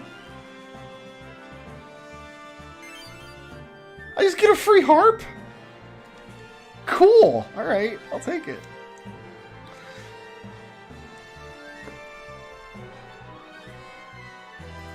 I'm just going to save this whole image and put it on stream. Who cares? I'm not going to crop out the parts of the ugly parts of the image. Parts of my room are not well organized, and they're dirty, and they're not clean even, really.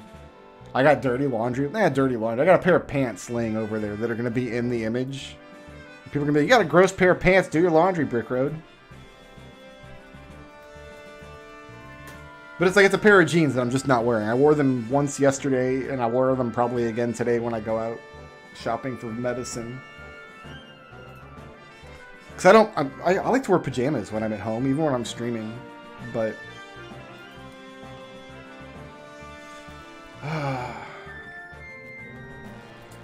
So I'll get a pair of jeans and I'll wear them for 20 minutes leaving the house, and then just leave them on my table over there.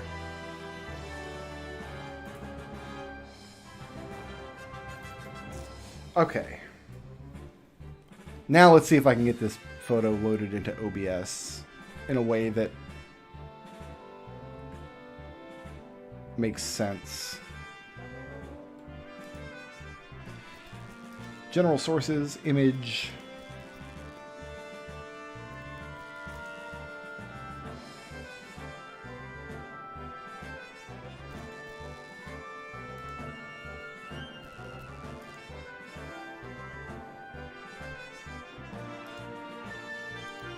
Add source.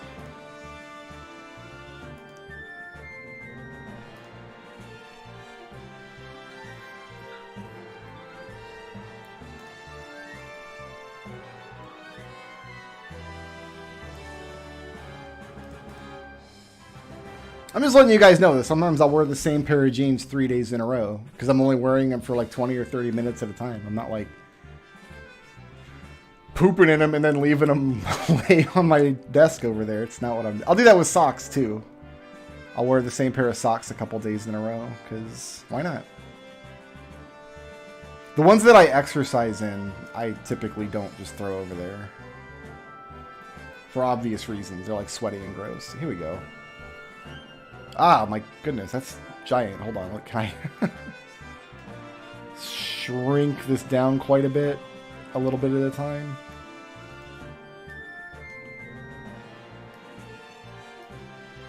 There we go. Okay, so that's when from where I'm sitting now, looking off to my left into that corner of the room. This is what the room looks like. So that whole corner is just almost useless space. You can see I've got, I mean, Batman's there, obviously, but I've got like extra flooring from when we redid the floor in here is just stashed back there. I've got an old Rock Band guitar that I can't use because I don't have a 360 that works. There's just like a pile of consoles and electronics and some wires and stuff. And then you can see my air conditioner. Well, what I mean, like the corner of that room. I want to build bookshelves floor to ceiling in that corner to make use of all of that space properly. Would be really, really nice. But yeah, you see what I mean? I just got a pile of D&D books just stacked up there. That's not even all of them. I got a whole bunch of them in my bag right now. Where is my bag? I don't even know where it is. On the floor somewhere, most likely. And then, yeah, my pair of jeans that I've been wearing on and off all week. This is the life that I live. I don't know about y'all, but yeah, I want to build bookshelves that use all of that space, floor to ceiling, and then I can put all of my video games and all of my books and all of my old consoles and things in there, organized nice and neat. That computer you're seeing, by the way, that's not the computer that I'm streaming on right now. That's my work computer. That's purely for video editing and archiving videos and stuff. I never use it to play games or even just browse the internet on. It's just off to the side. That's also obviously not the chair that I'm sitting in. It would be difficult to take a picture of the back of a chair while you're sitting in the actual chair. But I think you'll all agree that the bookshelf situation needs to be more tenable than that. It's a pretty gnarly bookshelf situation.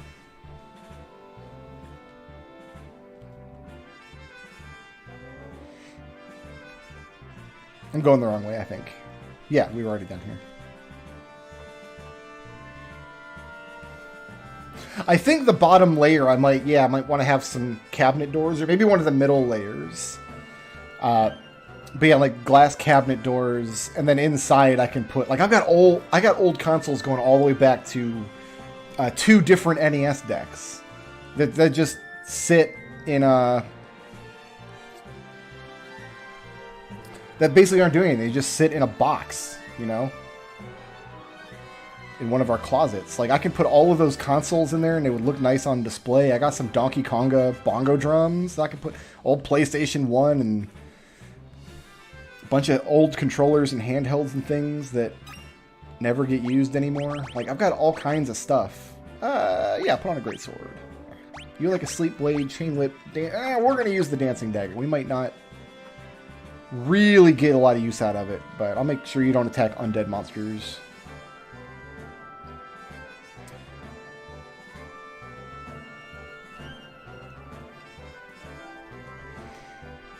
But that's like, I'm not a good builder.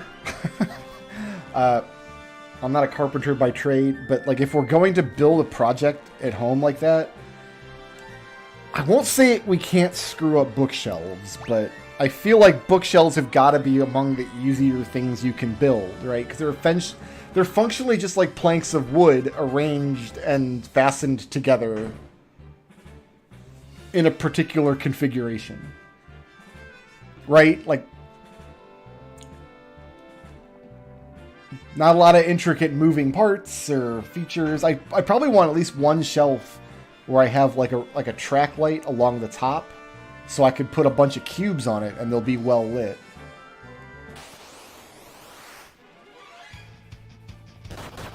But I'm to the point, if I buy too many more D&D books and try to put them on that shelf I've currently got, they're all going to collapse.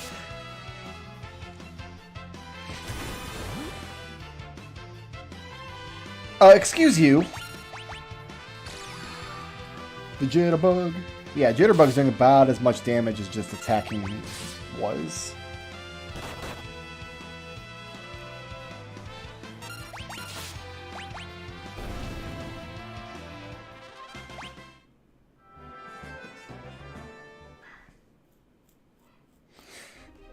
So the unfortunate thing is, like, attaching it to the wall at that spot is... Here, let me pull the image back up. Now that you guys are actually asking questions about this, like, okay, so looking at this image, you can see the area off to the left that's kind of recessed into the wall. That used to be a closet that just had some closet doors and, like, just storage, because I didn't actually have any clothes to put in there. My clothes are all in our bedroom. So it was just general storage, and it was eventually just the crap closet. Like, all the crap was in that closet.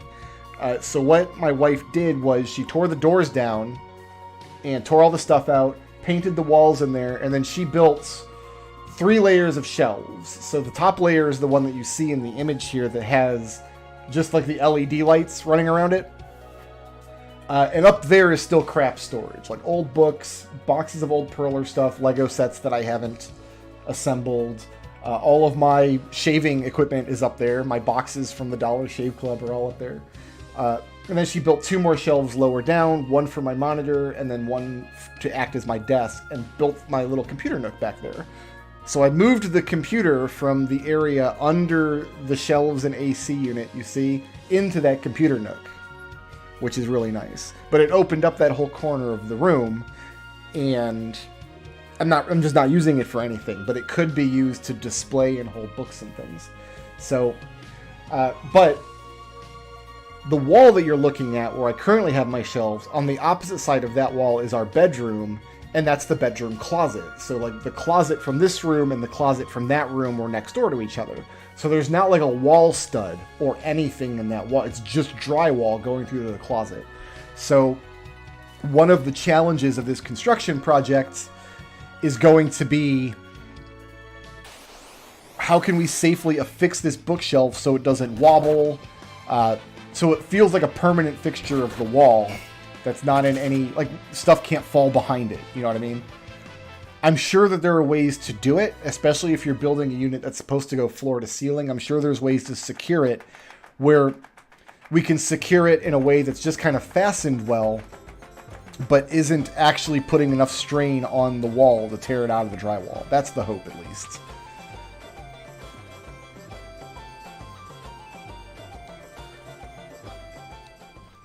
Oh, here's the dumbest scene in Final Fantasy V, by the way.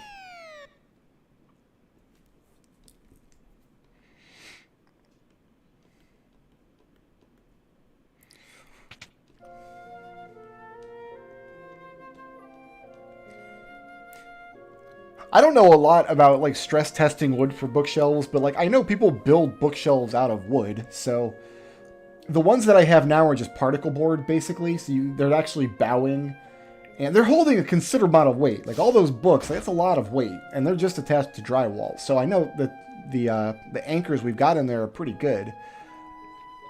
But if we build this project, like, we're going to use real wood. We're not going to use, like, particle board or something like you'd see from, like, Walmart bookshelves. We'd actually try to invest in decent wood and actual boards, and it'll look nice. But I also don't think a lot of work would have to be done to ensure that it can hold the weight of the stuff. Like, ideally, I should be able to pack all of the shelves with stuff, because we've got other bookshelves in the house that are completely packed with stuff that don't bow and don't fall over, so... Yeah, drywall anchors is what's being used on the shelves in the image that you just saw, with the 100 pounds or whatever of Dungeons & Dragons books on it. I don't know for sure, but I know when we bought those drywall anchors, like each individual anchor is graded for some amount of weight. Like this one's graded for 75 pounds. So if you use 2 of them, one on each side, like you can hold roughly 150 before. I don't know if that's the actual number. It's just a guess, but I'm assuming something like that would have to be used for anything we build.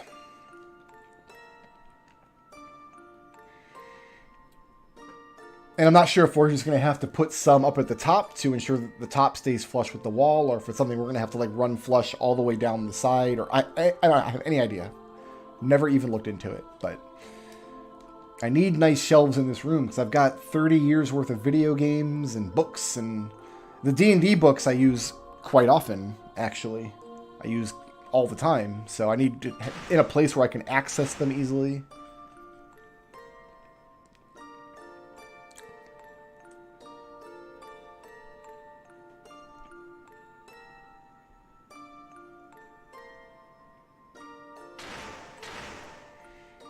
Because yeah, those shelves have failed before. They haven't like fallen out of the wall. They haven't like destroyed themselves. But the reason I have the books stacked up and not like sitting like you would like a bookshelf is supposed to sit is I have bookends that go on the end of the shelves, but they're not heavy enough for all of the D&D books to sit there.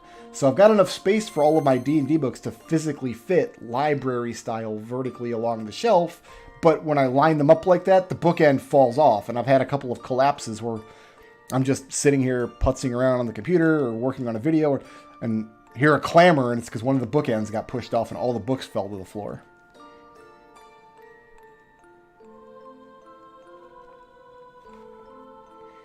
My stepdad has a lot of carpentry experience, and he said he will help us make some of those decisions. Like he'll help us like draw out the blueprint and make recommendations for types of woods and things. As far as actually constructing it, I think we'll probably be okay. My wife owns a lot of power tools. Like she's got the saw that we need to cut woods. She's got a nail gun to drive nails. We've got a bunch of drills. Like we've got the tools to do it. We just don't really know what we're doing. It's going to be a learning experience. I also watch a lot of woodworking videos, but I'm not going to claim that I have actually received any benefit from having watched them. I don't feel like I've received a woodworking education. But it's like, you know what, man? I've been dealing with the Walmart or IKEA bookshelves all my life. You know, I'm 40 years old. I'm not a kid.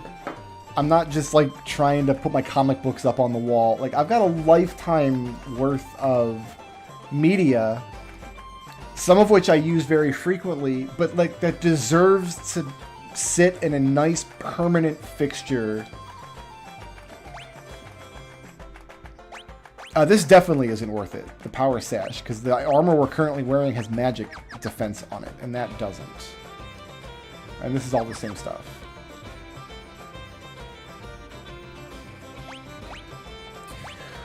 Oh, do we want to buy some of these? I think we buy some, don't we? We buy some poison rods. I'll just buy 5. And this is all the same stuff again. Okay.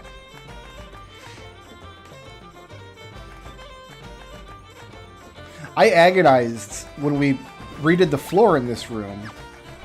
We tore up old carpet and had to put down hardwood floor, and I agonized over it because I knew it was going to be a gigantic pain. It wasn't. It really wasn't. My wife did all the sawing. She got the saw out. She did all the measuring, and then the boards just snapped down onto the ground. It was actually a fairly fun experience. And then I didn't help at all when she built my computer nook. Like, she did that more or less without me. All I did was help her actually move some of the physical shelves into place. But all the measuring, all the cutting, all the actual tool stuff, she did. This friggin' guy, Mr. Punch and Run.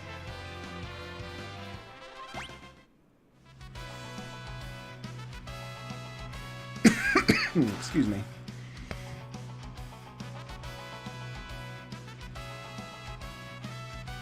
No, the pointer to a strength from the power sash is not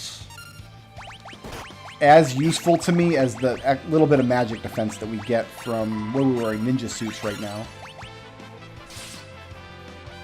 Like, we're not going to have a strong party anyway. It's just not going to happen. Because we don't have any source of strength from jobs. So, an extra point or two of strength is not worth the damage we would take from the magic attacks we run into. So you've got to switch to...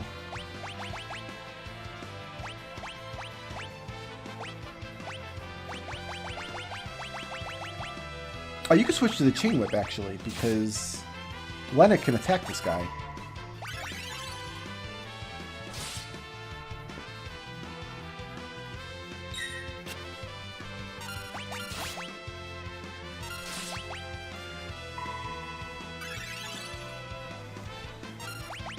Yeah, so Forrest will go back and forth between the Dancing Dagger and the Whip. I don't like that.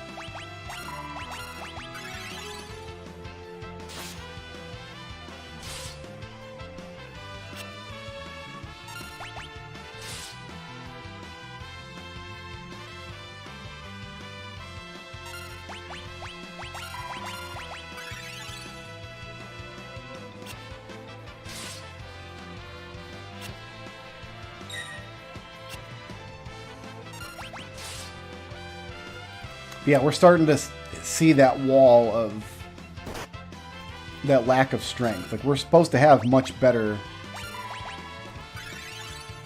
attack options at this point in the game, and we just don't. Ooh, how many Phoenix Downs do I have? I got 5, because I know I just used one.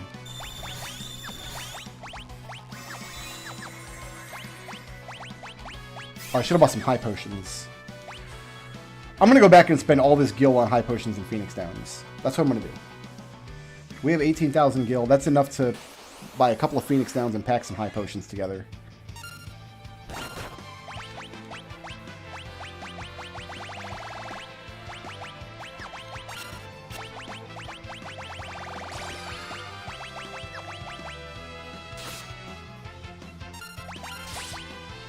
Wasn't done shopping yet.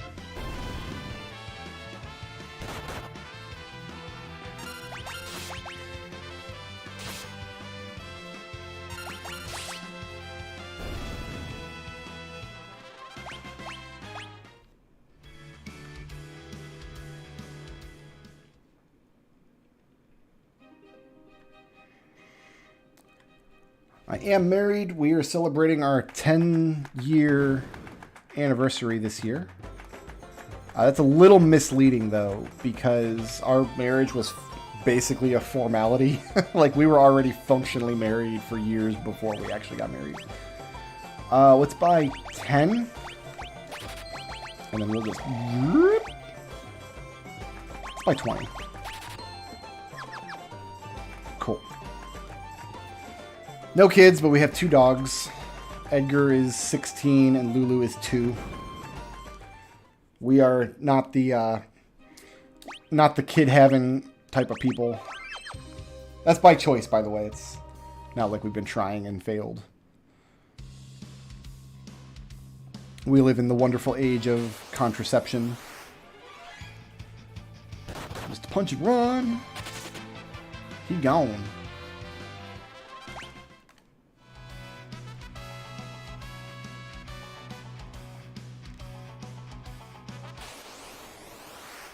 No, I'm sorry. It was our 10-year anniversary last year, 2021. We're in 2022 now. We're coming up on 11 years.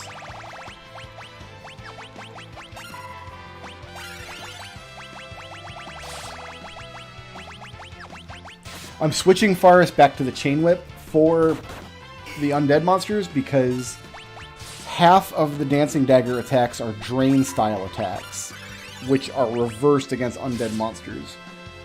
We would end up healing the monster and damaging ourselves.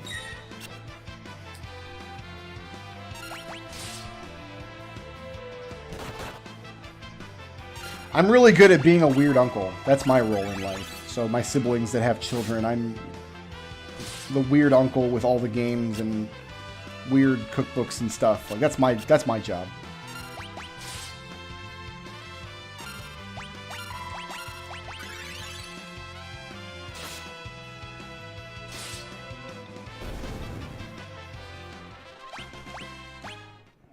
Yeah, we're going to stack up some dragon fangs. I am frequently reminded why we don't have kids by my friends and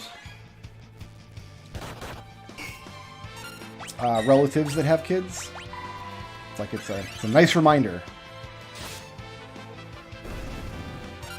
They were having like a big sleepover at my friend's house on Saturday night when I was over for D&D. So they have 2 kids. And my other friends who play D&D with us also have 2 kids, and she's pregnant with their 3rd. And our hosts, like one of her sisters, I think, she was babysitting, so she had her niece and her nephew over. So they had like 47 kids in the back room of the house, and they kept coming out interrupting D&D every like 10 minutes because they have a house rule that if you want to change games on your Nintendo Switch, you can't keep the Switch games in the girls' room. I'm assuming because they've lost games, because Switch games are the size of like dimes. So you have to come out in the living room and switch the game out. So you had like every kid in there had their own Nintendo Switch, and they were coming out constantly to change games. Like, pick a game and play it, god damn it! What are you doing? I didn't say that. They're not my. I'm not going to yell at kids that are not mine, and also that aren't actually doing anything wrong. But yeah, it was a nice reminder. How come I can't? That was weird. I couldn't target that dragon for some reason.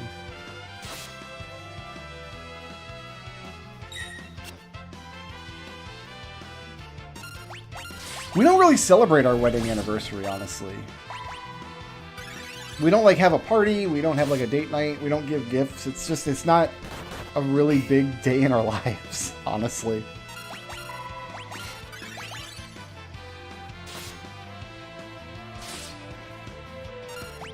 Because for years before we got married, our quote-unquote anniversary was our first date. We knew like the release date of like the first movie we went to see on our first date, and that was in March. But our actual wedding is in June. So yeah, our anniversary is just, we don't give gifts or anything. It's just not a big day in our lives.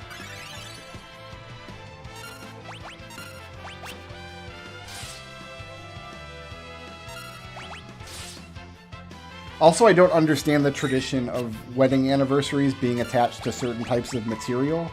That tradition makes no sense to me. I don't know who started it. I don't know why anybody would perpetrate it. It's like, traditions are just dumb in general. And doing a tradition for no reason other than it is the tradition is also dumb. So even if I was going to give gifts every year, I wouldn't pay attention to like what material is traditionally assigned to a given year. No thanks. I got better things to do with my life than try to find an aluminum Yoda or whatever that my wife would like.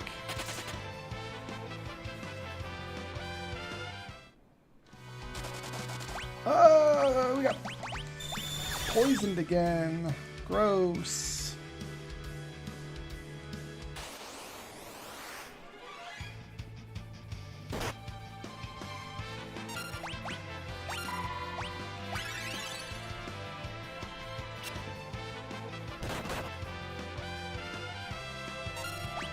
In fact, we might run out of antidotes in this dungeon.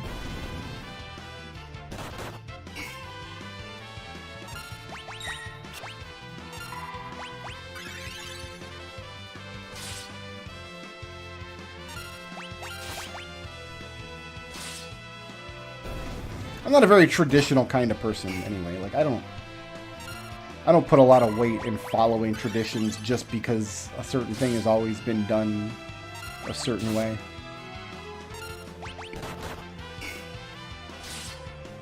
It's a lot of things that people do just for tradition. Because I always have to question things. Like, I'm a skeptic by nature. Like, I've got to question absolutely everything that goes on in the world around me. It's like, a lot of these, like, little weird traditions that people do, it's like, when you ask, like, okay, well, why?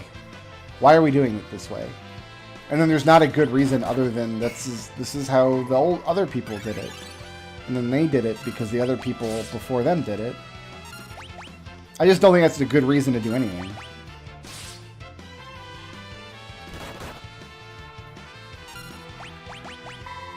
I don't eschew traditions that have other functionality to them. Like there are traditions, like I observe Christmas. We have a Christmas tree that I put up. We decorate it every year, but like that tradition has value to me outside of it just being the tradition. Like it's fun to have a Christmas tree in the house, and I like putting the lights up. And we have our own little tradition where every year we get a custom tree ornament made with our names and the year on it, and usually has some significance as to what happens to us that year. Like 2020's Christmas tree ornament was it's like a wooden coronavirus with a smiley face on it. But those traditions, like they have value to me outside of just being the tradition.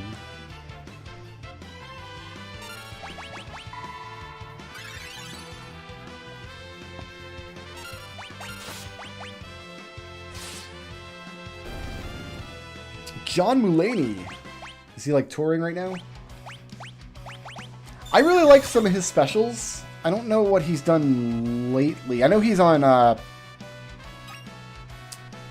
he does some voices on Big Mouth, that cartoon on Cartoon Network. Or no, on Netflix, not Cartoon Network. What am I saying?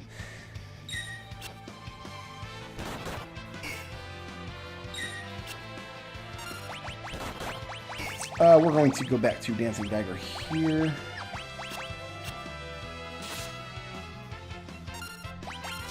So you can go back to the Ching Whip as needed.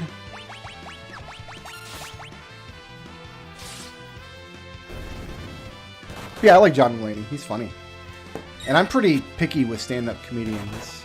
Like, I watch so many stand-up routines on Netflix or on YouTube, and I'll get through like 3 or 4 minutes and be like, nope, I'm done watching you. You are not funny enough.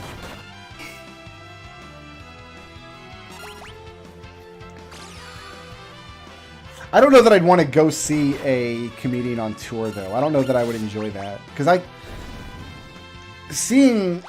even seeing concerts in person isn't really my thing. And I feel like I can get all the enjoyment from stand-up comedy special, like just watching the recording of the special.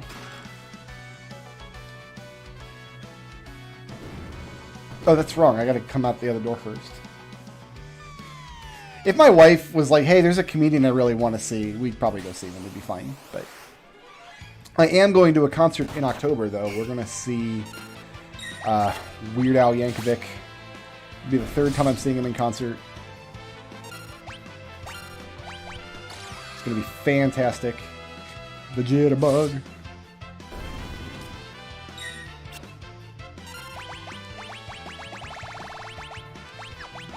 The Healing Staff.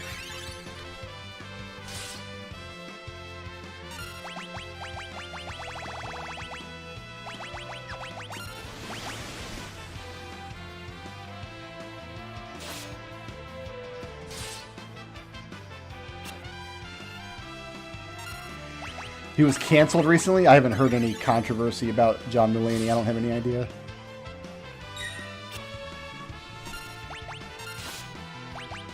I don't really buy into cancel culture anyway. Like, it's bad with comedians because part of their job is to push the envelope, like be on the edge a lot. Like, as part of their job, they're supposed to say things that people can construe as offensive. They wouldn't be funny otherwise. It's one of the elements of comedy, is saying things that are surprising, things that are way on the edge of like the fringe of culture.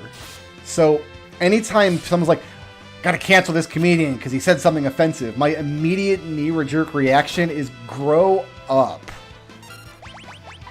Grow up.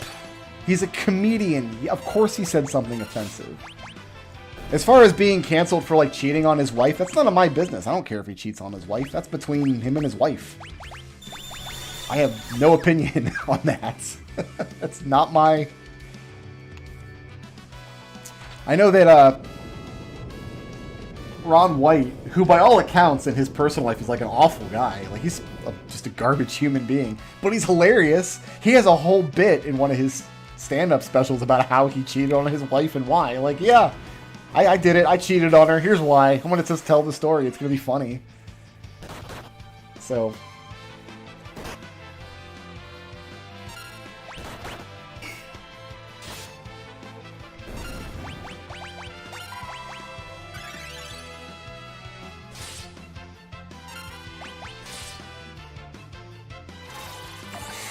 Yeah, I wasn't able to go on the Vanity tour when he first did it. He did it like 10 years ago or so. I think it was before, maybe just after Mandatory Fun came out. No, it had to have been before Mandatory Fun, because the Mandatory Fun tour was the first like major national tour he did where he came to Florida. I think there was one when I was a teenager when he was touring, maybe like Running with Scissors or something, where he was booked in Orlando, but my parents wouldn't let me drive to Orlando by myself, and they didn't want to see Weird Al, so I didn't go see it. But I feel like every tour since then, the closest he could get was Atlanta, and I didn't want to drive to Atlanta. But the first Vanity tour I missed, I think for that reason. I think he didn't have any dates in Florida. But every tour he's done since Mandatory Fun, he's done at Ruth Eckerd Hall in Clearwater, which is about 20 minutes from my house. It's been... And so I've seen him 3 times. We saw him on Mandatory Fun, and then he did... I don't think he did it, like, any reason. It was essentially just doing the Mandatory Fun tour again a couple years later. And we went to that one because we were in a position to buy VIP tickets, which were $7,000. But we got to go up to, like, the meet and greet. Like, I got to shake the man's hand, and he signed some stuff for us. It was really good. Once in a lifetime thing. I'll never do another one of those. It was way too expensive for what it was, but it was good to do once. It's good to have that experience once, and I'm glad if I was going to have it once, I did it with Weird Al. He's my favorite. But yeah, the Vanity Tour, when he announced that he's doing the Vanity Tour again, I'm like, oh my... It's like, Peanut, I'm sorry, we've got to go see Weird Al a 3rd time. She's like, ugh, fine. For the record, she has loved both of his other concerts. She had a lot of fun both times.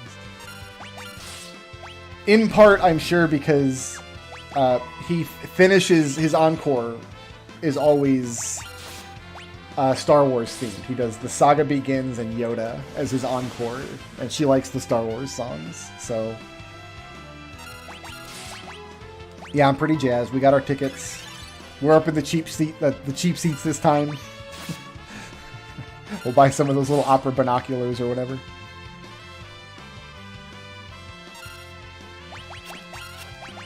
That was it. Yeah, he toured with the 40-piece symphony. That was the gimmick of his last tour. Yeah, that's when we got the VIP tickets to. And it was great. I loved it. Actually, before... because he didn't tour with his own symphony. He, like, had local symphonies playing at all his different venues, which that must be a nightmare to try to orchestrate. Like, that many rehearsals with that many groups of musicians across the country. Like,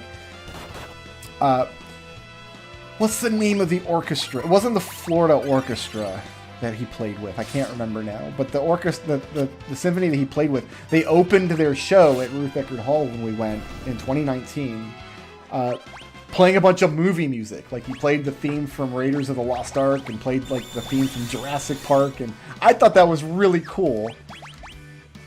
And then a few months later, the same orchestra played a viewing of Return of the Jedi, so Star Wars Episode 6. So we got to go see... I mean, we do this, right? Because this sometimes wind slashes. Like, I feel like this is just a good idea.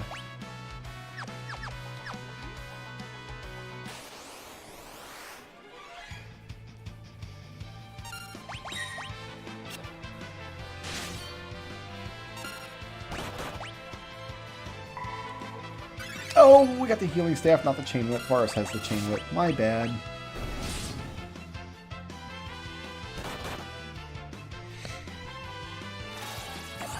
But I think after this concert, I don't think I will have to see another Weird Al concert. Like, I think I'm good. Even if he... I don't think he's going to do another, like, big studio album. Anyway. Oh, we're out of antidotes. This is bad. We're out. We don't have any more.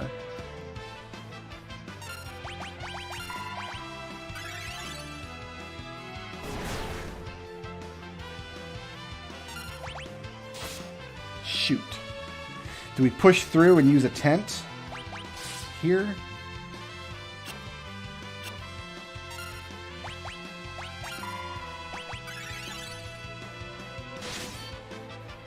Well, now would be a good time to find out whether the ribbon will heal status. I don't think the ribbon heals status ailments in this game like it does in Final Fantasy VI. But like, let's find out, I guess.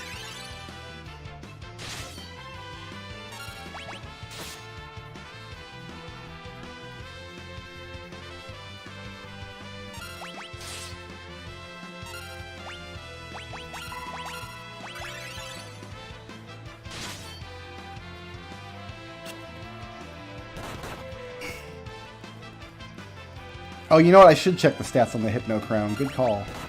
My eyes just rolled off of it because it's a Beastmaster thing, and I never use... Unless I'm rolling Beastmaster in the Fiesta. But no, I don't think anybody... It's 2 points of magic defense. 1 point... Yeah, you know, I don't think anybody really wants that. It was worth checking, though. Alright, so let's give you a Mithril Helm. Let's give you a ribbon. No, the ribbon does not cure status ailments. If you guys didn't know that, by the way, in Final Fantasy VI, if you have somebody with a status ailment and you equip a ribbon on them, it automatically clears the status ailment. I'm going to take 2 minutes, guys, and go refresh my fizzy drink and hit the head real quick. I think we have to leave the dungeon and buy more antidotes and come back. We'll do that in a minute here when I get back.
All right. I do not have any more antidotes. You know what? I think we might be able to just push through and run from everything from here out. Even if people die, we should make it to the save point, I hope.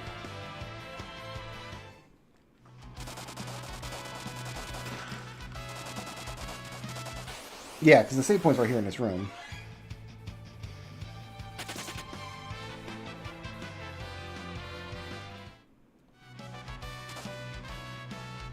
I don't think it's a punishment in 6. I think it's pretty quick to just throw a ribbon on real quick. I did it a bunch of times when I played through 6 last week.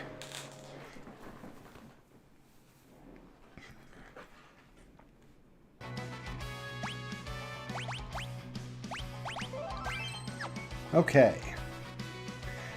I think 6 was the first game where like protection from all status ailments was like really the ribbon's primary function. Like, even in 4 and 5, its primary function is just being really good defensive equipment.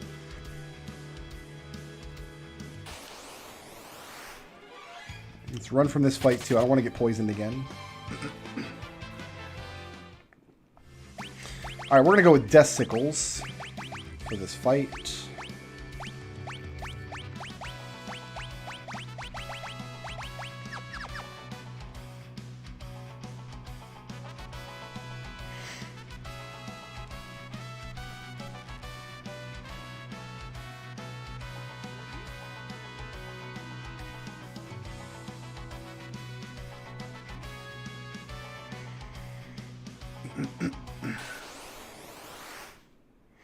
Because this boss is not heavy, and we can hit it with a death proc.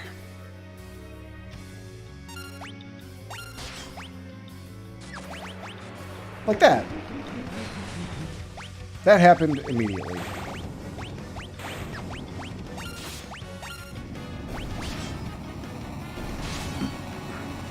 Cool. We got all the little ads killed before the thing even got done crumbling away.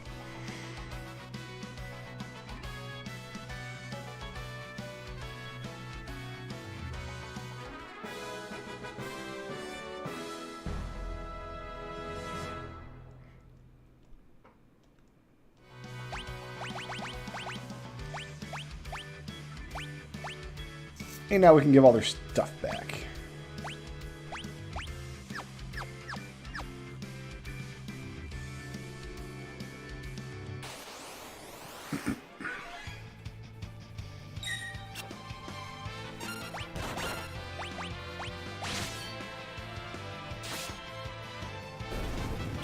That whip seems to hit those birds really consistently.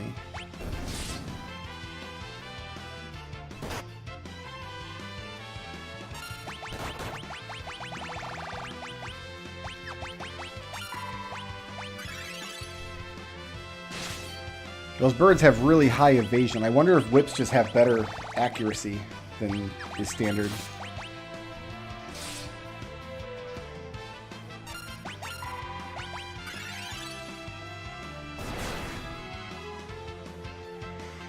Eventually that wind slash ability will proc in a battle that has more than one target remaining. And that day will be a beautiful, beautiful day for humanity.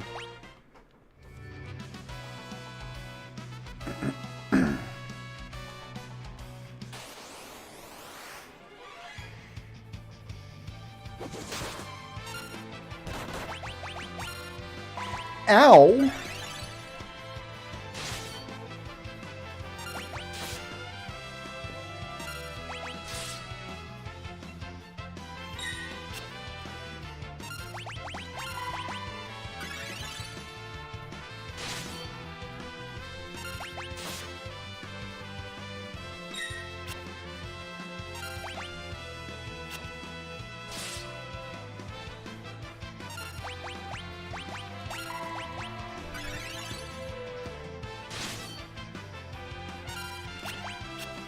Spoilers, I've been a robot master the whole time. No, I just put Blockman up on days when I don't use my webcam. Like today, I'm not feeling very well. I have a sinus infection and I'm like doped up on Dayquil. And I'm just like, I look terrible.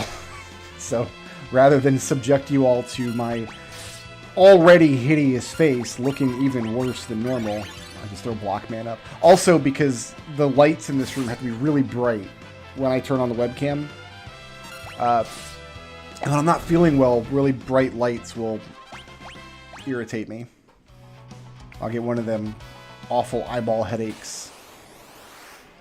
So if I ever stream and I gotta keep the lights off like I do today, it's just,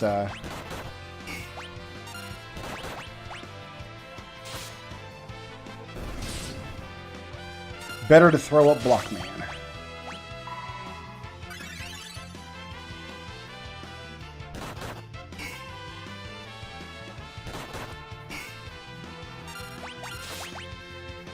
Well, it's nice, because I just remember always having difficulty hitting those stupid birds, typically. Alright, so this is it. After this fight, I gotta run from everything down the mountain, which is fine, because we need to stack up runs anyway for the Chibikin knife.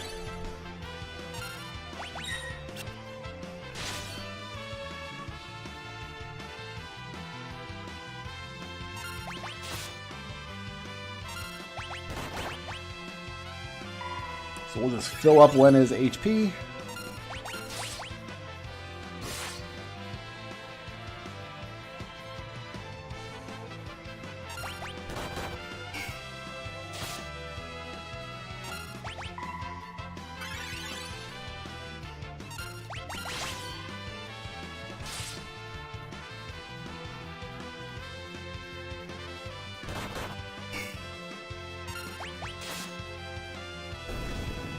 At long last.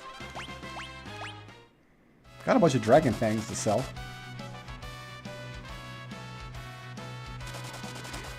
My buddy McLean and I, for about a year, we did a podcasts, but it wasn't about anything in particular. We did talk about video games fairly regularly. But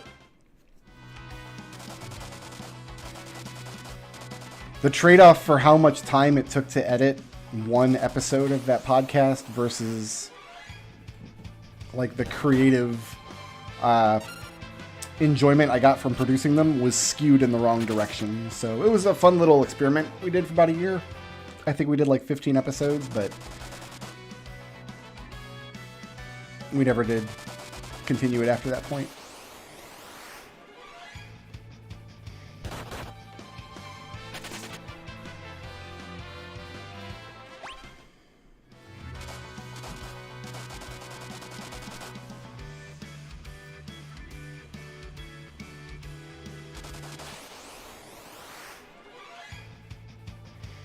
See, for me, clipping something on YouTube would involve me just making a clip on my computer from the raw footage. You know what I mean? Like, that's how I would do it. That's how even my Twitch clips that I eventually put on YouTube, like, that's how I always did it.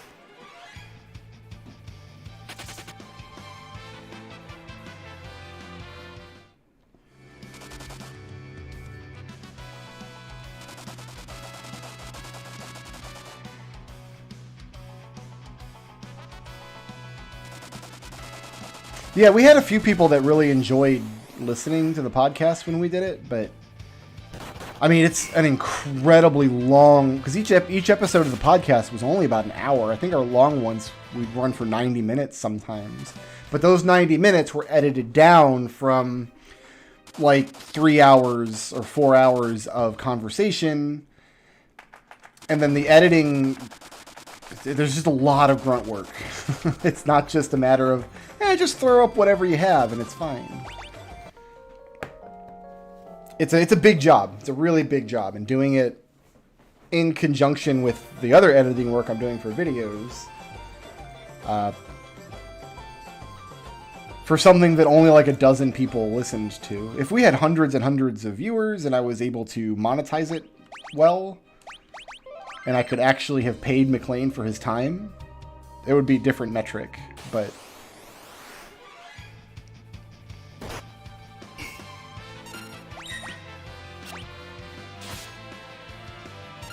cursed beings are undead. Oh, no, they're not! What? Oh, I got lied to by my memory. Oh, no!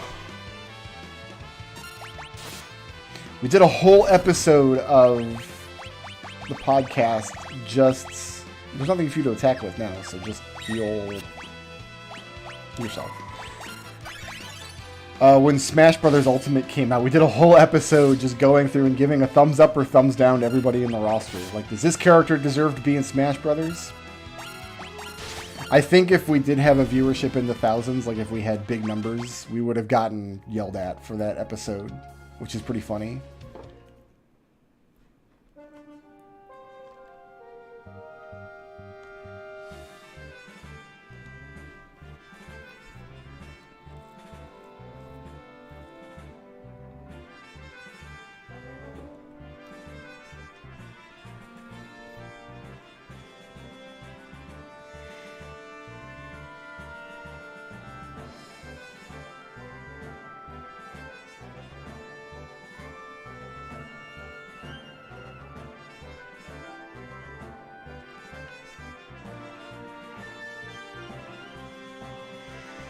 I mean, McLean and I always had good conversations, and he really enjoyed it as well. He really enjoyed, I mean, the recording aspect of it. He always came to the table. He always brought, like, a list of, like, oh, here's some topics I wanted to go through this week that I think would be good to talk about. We always got good stuff. And I think that the product we made was pretty good in terms of, I mean, it wasn't obviously the best quality podcast in the world because we were still recording it in two different places. And anytime you do that, it's always going to be noticeable in some degree.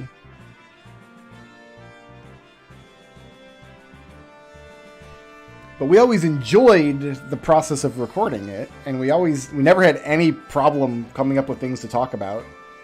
And I think the product, after editing and everything, was always pretty good. And even the ones I put on YouTube, I think came out pretty good, and the people who did listen to it responded pretty well. But in the middle of all that is a good 10 or 12 hours of editing that has to be done.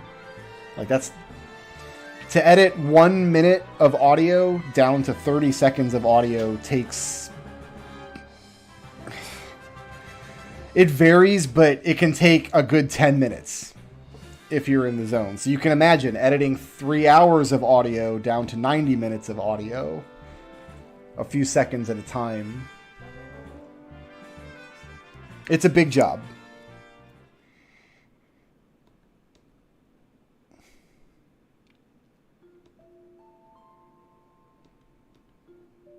Like, if I was doing it for somebody else, if somebody was hiring me to do that work, I would expect to make, like, I would charge a minimum of $20 an hour, and they could expect probably a good 10 or 12 hours of work. So that's a decent chunk of money to be throwing at something that is fun. It's just basically a hobby that you're doing with your friend.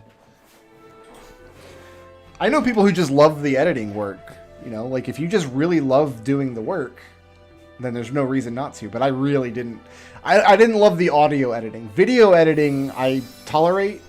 It's a little more fun for me. It's still not super fun, but it's a little better. Who did it? It was Brock. Thank you, Brock, for making Prompto sing. He does so love to sing. I don't know. I won't say that we'll never do it again, but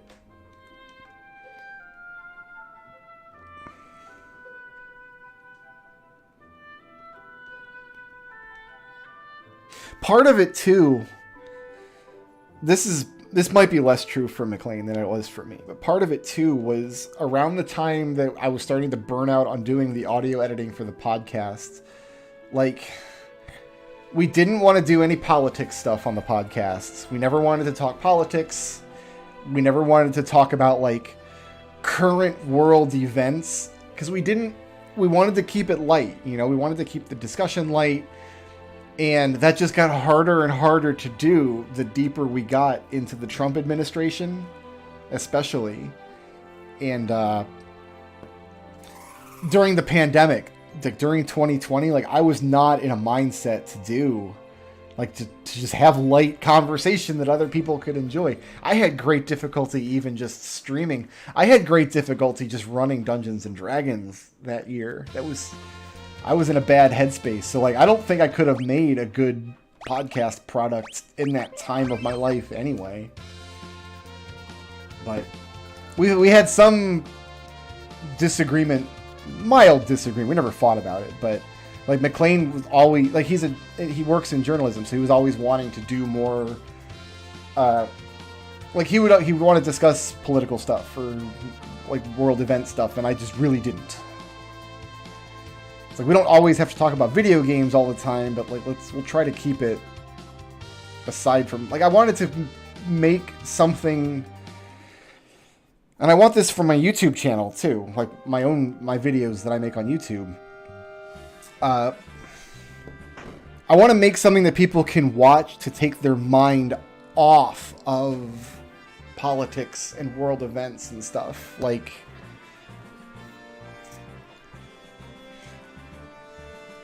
yeah, after a day of just being subjected to this, here's what the guy did today. Like, here's how the world is ruined now. Like, after being subjected to that for a full day of news cycle, like, when you're ready for a palate cleanser, like, that's the target that I wanted my content to hit. Oh, this is... I don't think I really want any of these. I'll give you a heavy lance.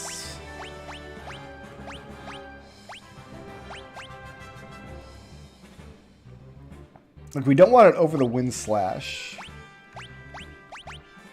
Over the dancing dagger, though, maybe. Yeah, you know what? The dancing dagger's time is already over. Oh, you don't even have the dancing dagger right now, do you?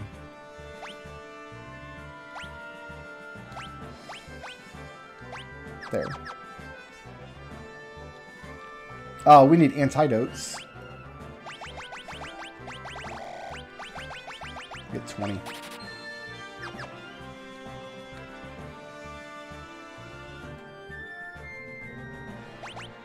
I mean, you say that. You say, like, politically you agree with both me and McLean, but the truth is, McLean and I disagree a lot on politics. Like, I've had political discussions with him. He's a good friend of mine. Like, we've had lots of conversations about politics over the years, and you might be surprised at how often and on what topics we disagree, but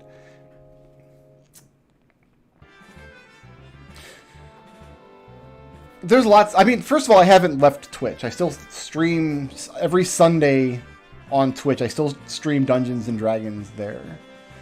And if I were to do multiplayer games like with other people, I would also stream those to Twitch. The problem I was having with Twitch is, first of all, the algorithm. I don't want to criticize the way the algorithm works. Like, I don't want to sound like sour grapes, but it is true that the way that the algorithms work on Twitch and YouTube is not really conducive with the kind of content I make. It's hard for me to get... Do I want any of the treasures in this place? I think it's just spells, right? I don't want to spell. I don't want to do this stupid book minigame. Like, I've been streaming since 2014 or so, and the first year or two I've streamed, I could consistently get pretty good numbers. Right now I'm streaming to 5 people, it says, according to OBS. That's lower than usual for me, but I'm also playing a more boring challenge run of a game than usual, so maybe it evens out. But yeah, I spent years on Twitch just watching my numbers go down and down and down, even though I was streaming more and more and more from my perspective. It felt like I was streaming 30, 40 hours a week sometimes. And when I saw the numbers just going down and down and down, I'm like, this isn't sustainable on Twitch. But I have a decent audience on YouTube. It's always been bigger than my audience on Twitch. So I'm like, consolidating the content to one platform might be better than not doing that. It also gave me an excuse to bring my streaming content more in line with my video content on YouTube, to wit, I try really hard not to use bad words. I try to keep it like PG friendly, which is why I still stream D&D to Twitch and not to YouTube, because, and also why I don't put my D&D archive content on YouTube. It's only on Twitch. Where's the fleet? Oh, I gotta probably actually go talk to somebody in the castle, don't I?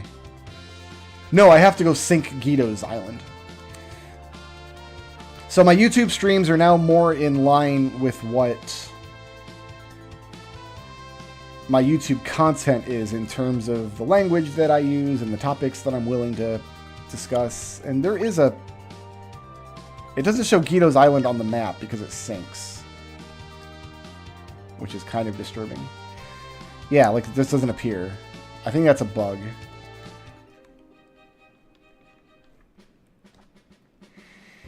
And the streams that I do, like, I'm only streaming to 5 people right now, but more people will watch the archive, though. Like, my archive numbers will get the same kind of numbers that a standard Let's Play video would get, typically. So a lot of people are pulling up the archives and watching them after the fact.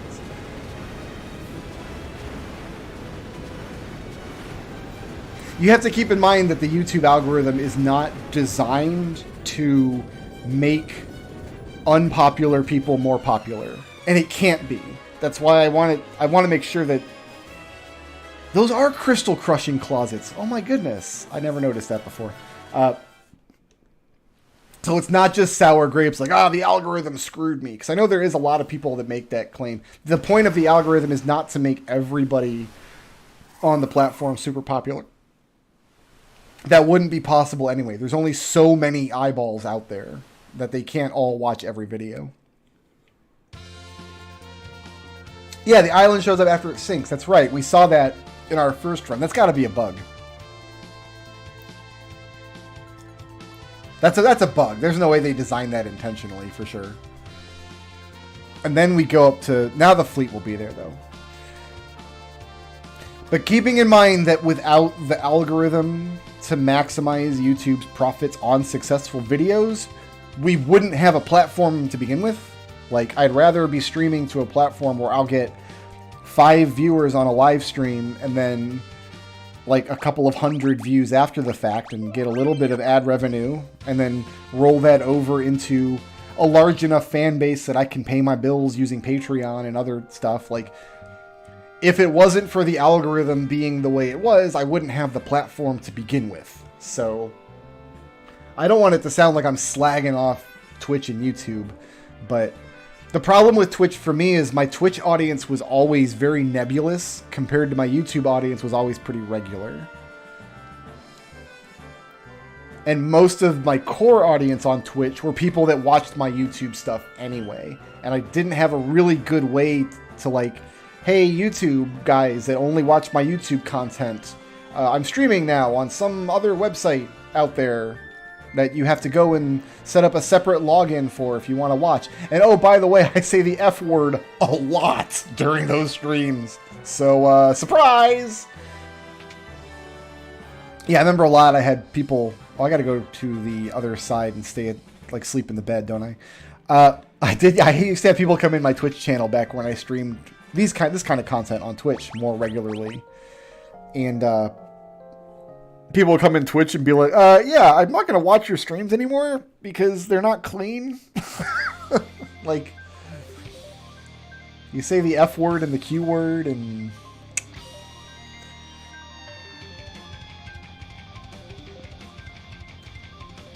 See, I don't have any beef with Twitch. It's just, it never...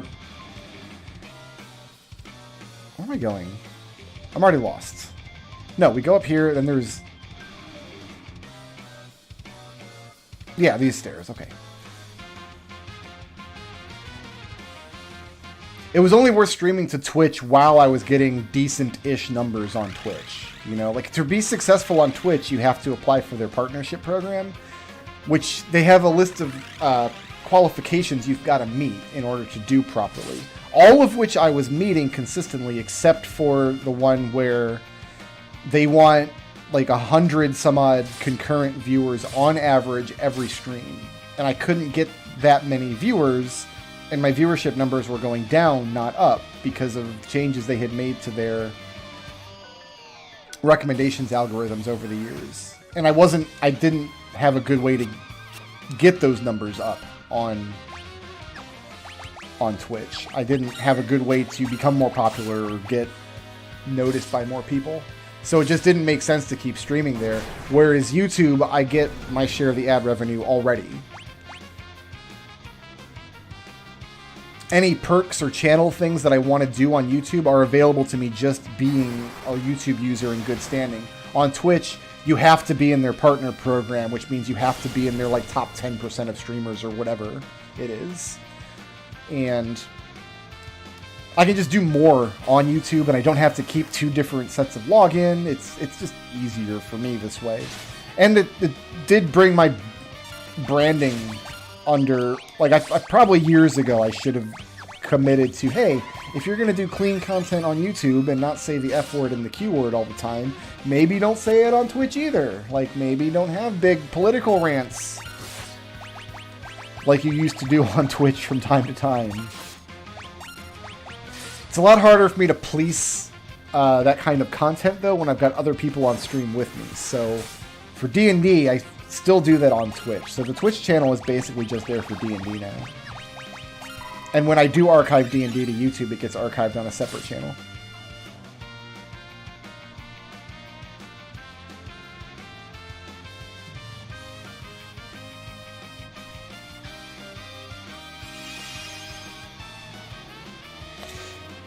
Oh, we should kill Enkidu first, for sure, right?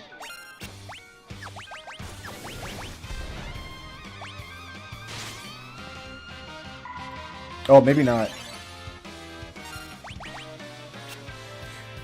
We might be busting rods, fam.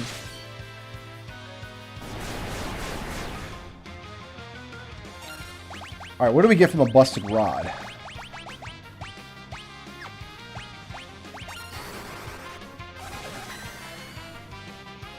Well, it targeted the wrong monster, for one thing. I wanted it to hit Enkidu.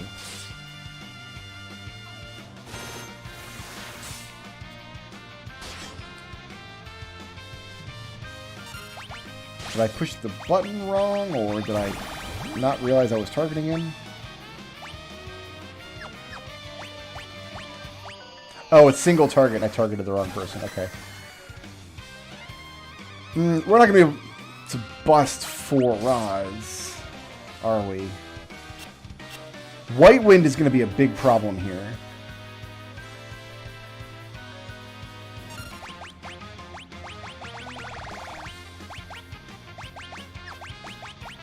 Unless we can paralyze Enkidu.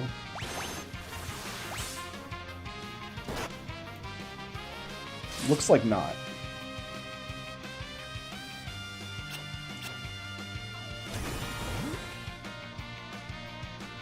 Oof. Okay.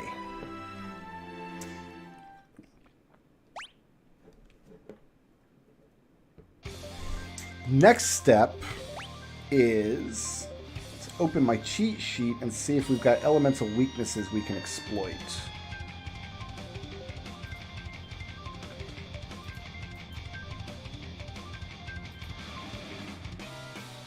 No, we do not.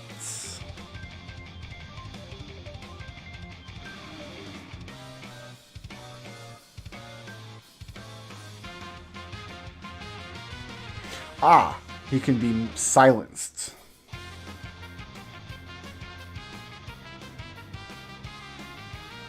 Alright, so we're going to silence Enkidu when he shows up. By using Mage Mashers.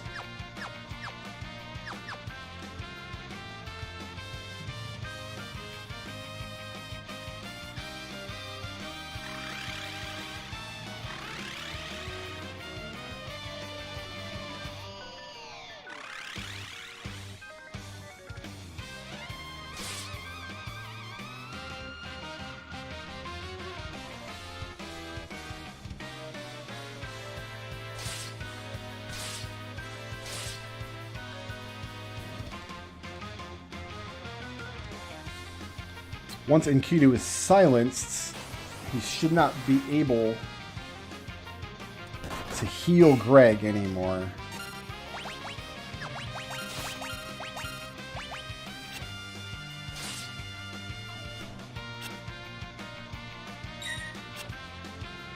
fact, I'm going to have both Bartz and Faris using the Mage Masters, I believe. Oh, we got to farm up Reflect Rings, too, in this upcoming dungeon. We need 2 of them at least.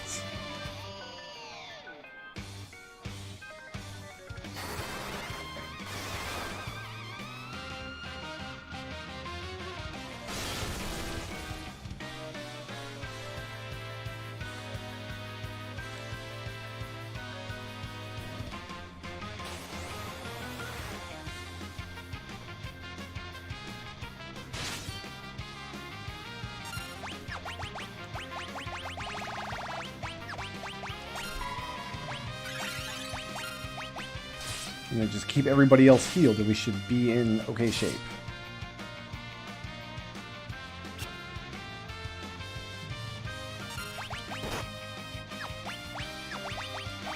That wasn't enough damage to worry about.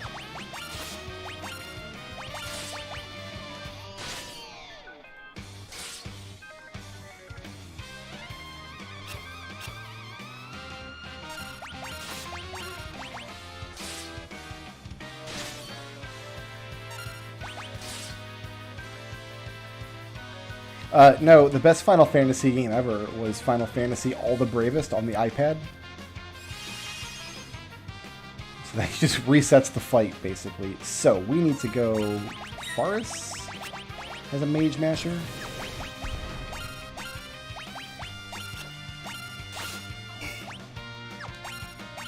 And Bartz. There's no point to even trying to advance the fight beyond this point without... Ow! Okay, so he's silenced now. Oh god! I didn't put her staff on. Oh. Cock's up, gentlemen. We have... And now we're paralyzed. Shoot. Well, let's see if we can pull it back.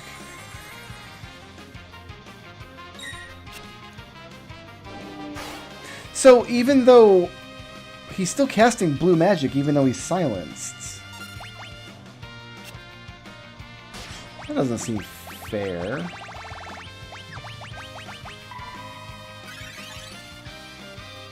I wonder if the silence didn't stick or something.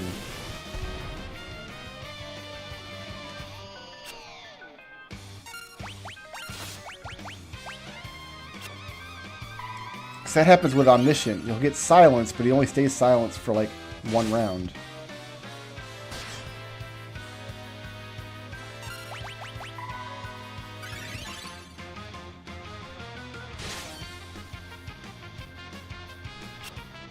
I guess she's not stopped, she's just slowed.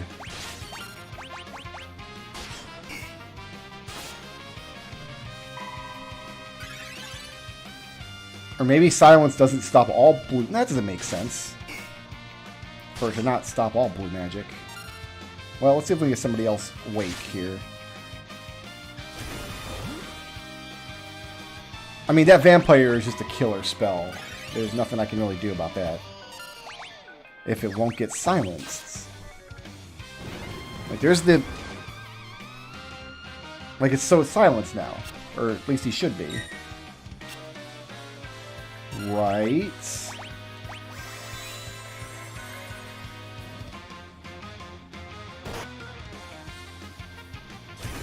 No. Wow, I wonder why...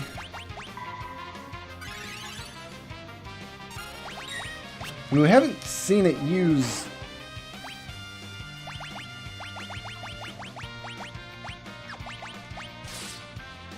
White Wind at all.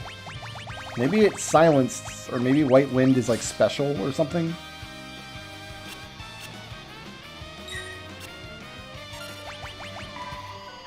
Huh.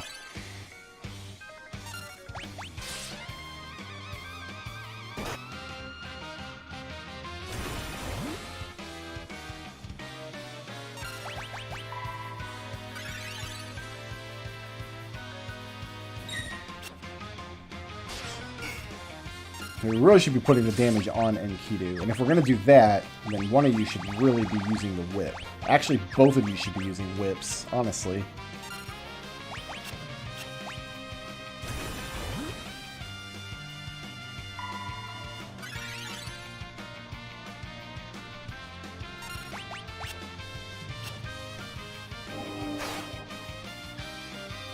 Yeah, I feel like being silent should really block Discord, if in fact that's what's happening. Alright, now let's see if we can gallop up.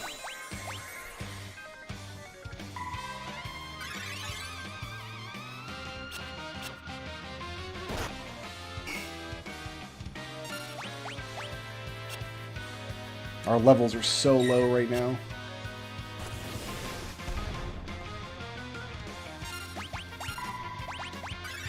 Got the Wind Slash.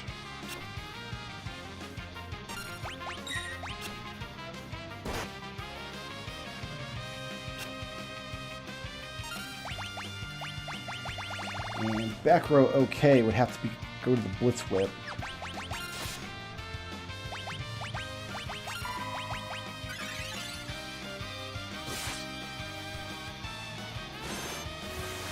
That's not good. That's very not good.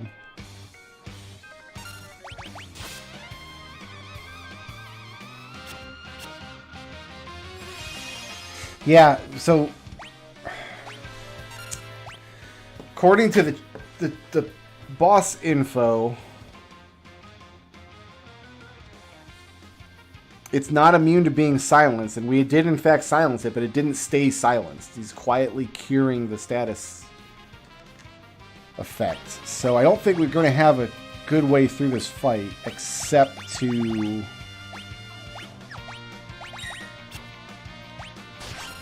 break rods.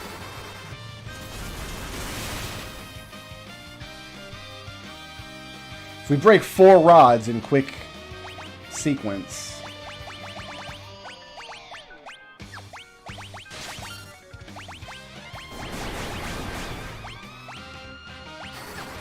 That'll get the job done.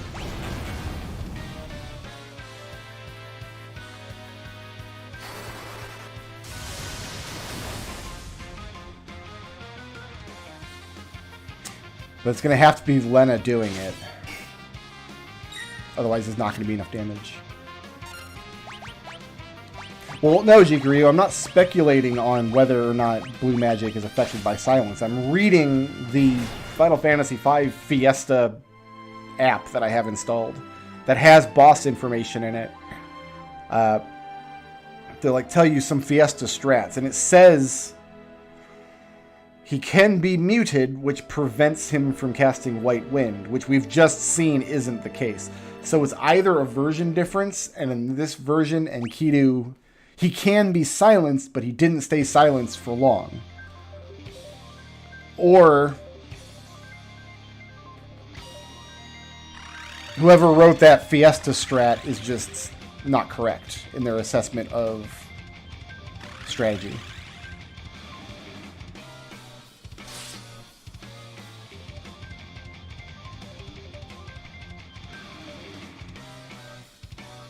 That could be it too, though. Like it doesn't mean the silence status effect. It means literally the time magic mute spell. But I think it would be more descriptive if that was the case.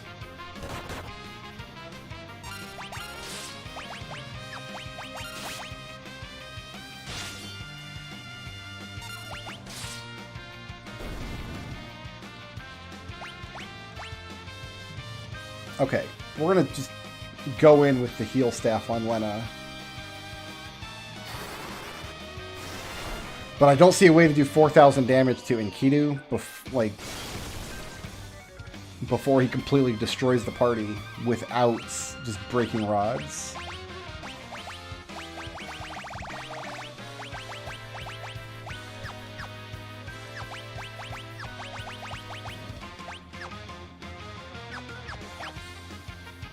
So it's going to take 4 or 5 rods to get rid of him.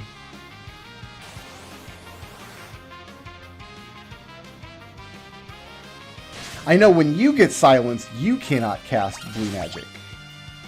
Silence definitely prevents you from casting any blue magic.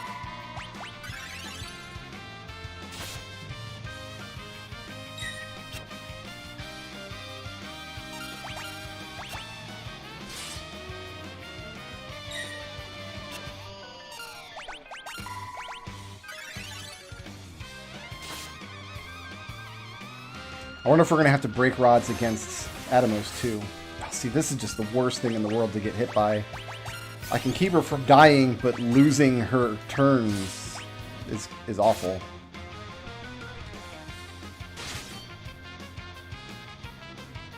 And also the ribbon doesn't prevent paralysis in this game, which is too bad.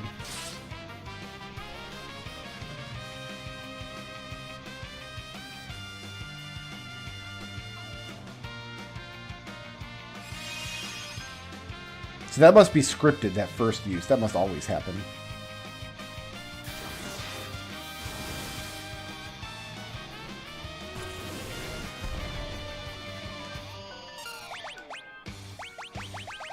Alright, let's just start throwing...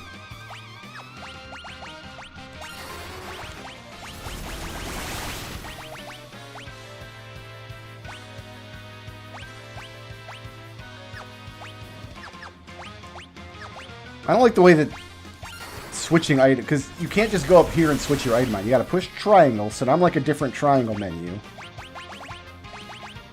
Like, am I still in the triangle menu here? And I gotta back out of the triangle menu, but that also backs out of the item menu.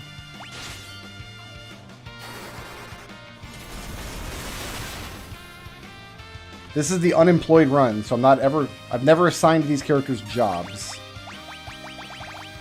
And I never will. In this run, at least. Okay, so that should take care of Enkidu.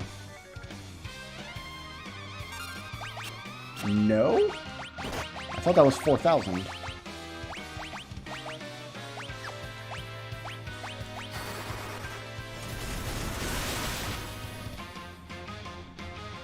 There we go. Okay.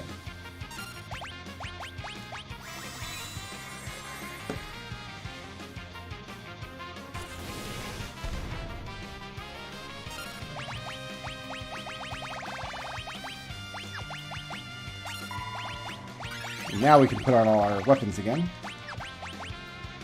And miss. You had a great sword, I think. No, you had the Wind Slash. I wonder why it's called Wind Slash and not Kazakiri in this version. You had a great sword. It was great.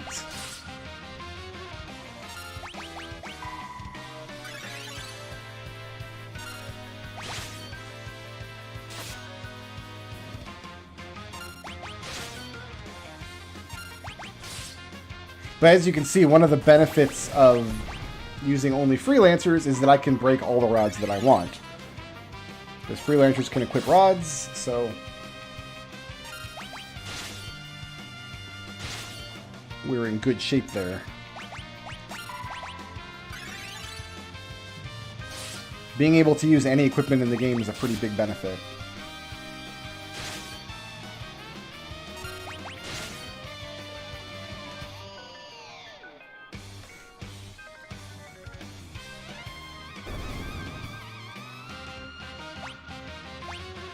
Free golden shield.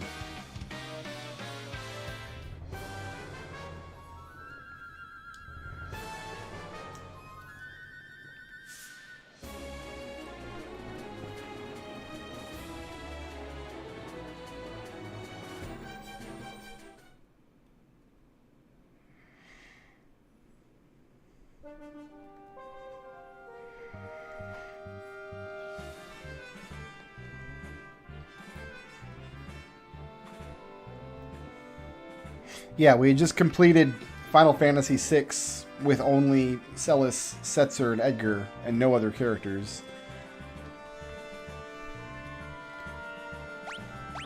I was like, you know what else we should do? Ruin Final Fantasy V for everybody. I'm going to leave Ferris with the whip, I think. Back row, shield, elven mantle, whip.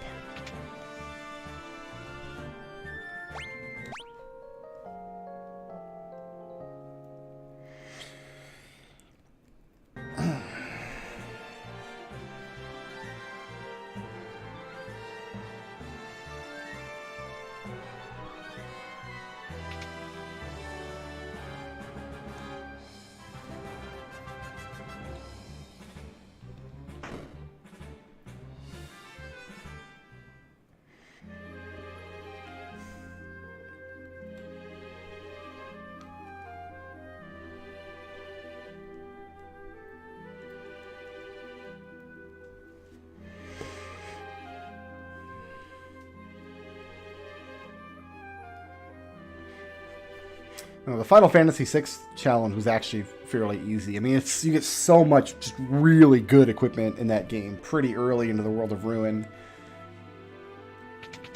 And Setzer alone is such a powerhouse character. He's capable of doing stupid amounts of damage fairly early with no stats to speak of.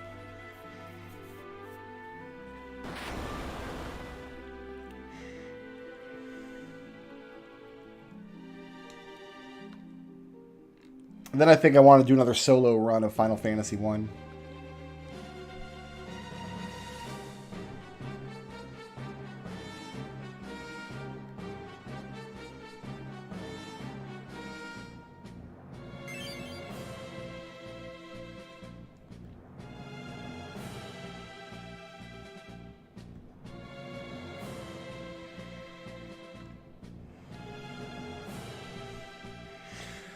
Ooh, what about like the red dragon in this place?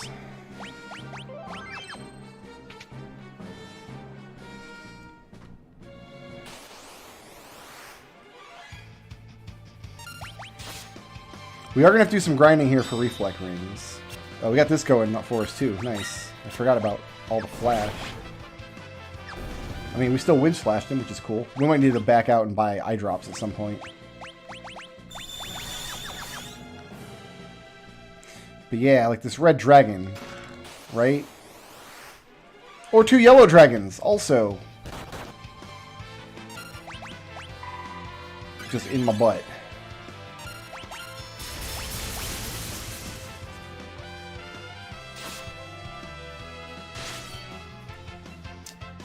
Question is this fight even going to be winnable in this state? Well, then. I see how it's going to be.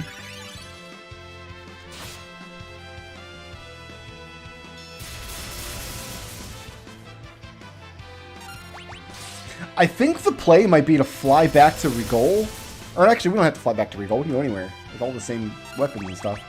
And buy more chain whips. Chain whip from the back row, right?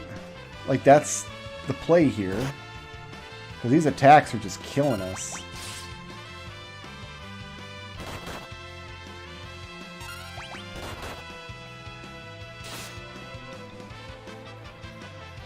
You know what? I never used the blood sword anyway. So...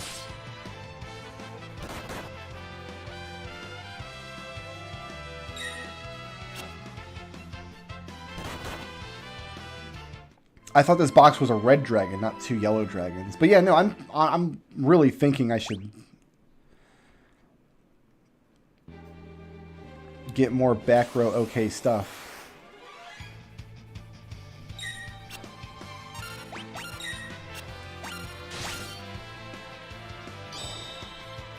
Oh, they use that flash as a counterattack, don't they? Oh, that's going to be obnoxious.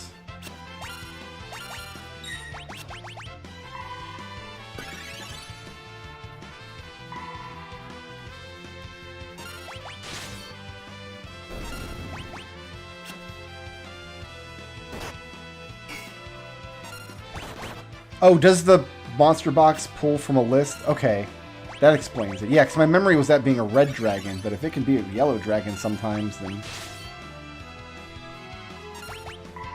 The problem is the red dragon can use... There's a... What is it? Atomic ray.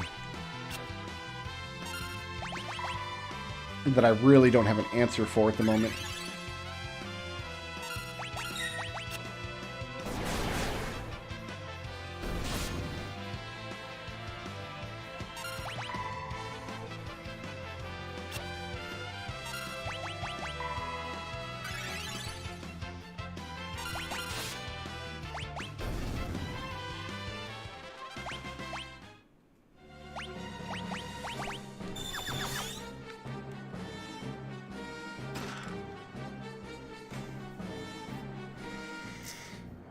Okay. Do I have an answer for I don't think I've got an answer for Atomic Ray at all, honestly.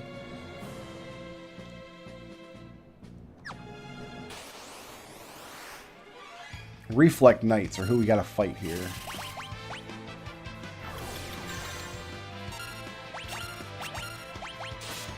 Ribbon also doesn't protect against sleep. Boo!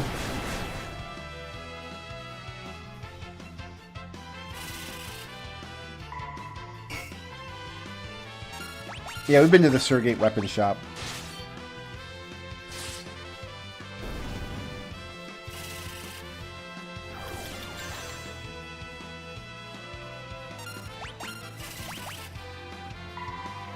That's where we got some poison rods, I believe. Like, they sell great swords and heavy lances and stuff. Problem isn't our weapons being outclassed. The problem is we don't have any strength bonus from jobs.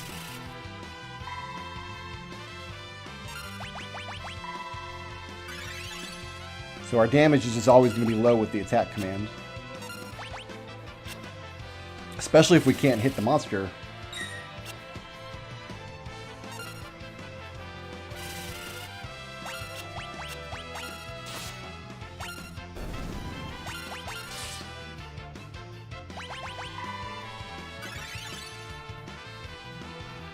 I'm very much considering going back and getting more whips. They're back row okay. They seem to have higher accuracy than the other weapons. I need more eye drops anyway. Yeah, I've convinced myself that's going to be a good play.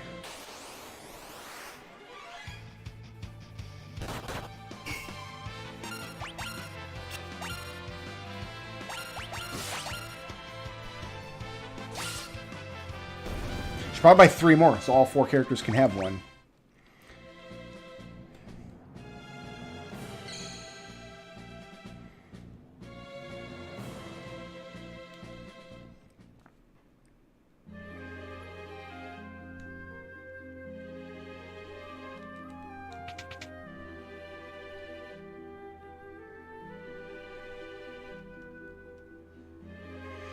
Like buying weapon, this like the strongest, just strength-based weapons like that great sword. The problem is we don't have the stats to make use of them.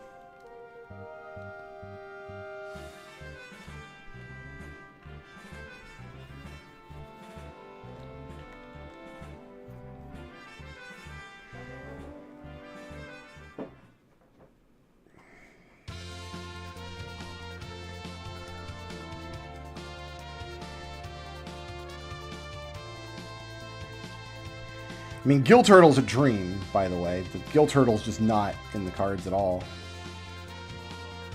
Oh, I got lost. I got a world map on screen. I still got lost.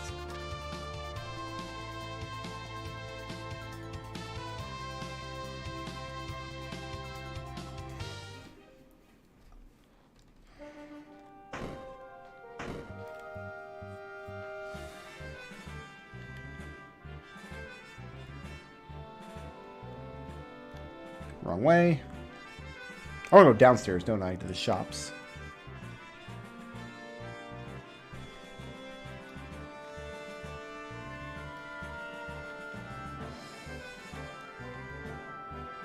Oh, they don't have them.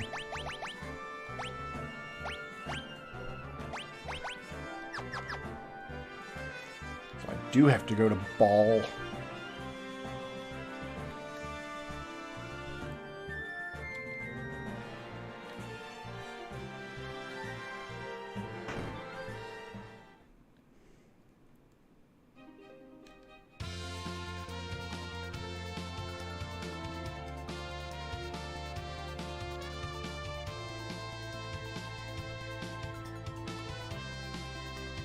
Maybe Kelb has them.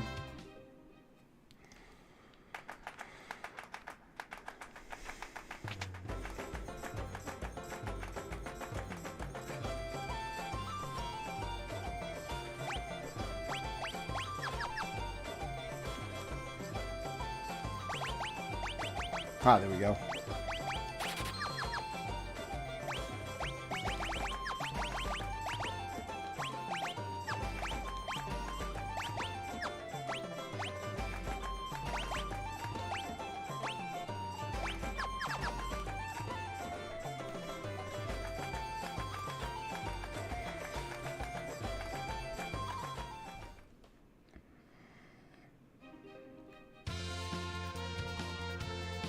I should buy a ton of eye drops too. Actually, we're gonna get blinded repeatedly here.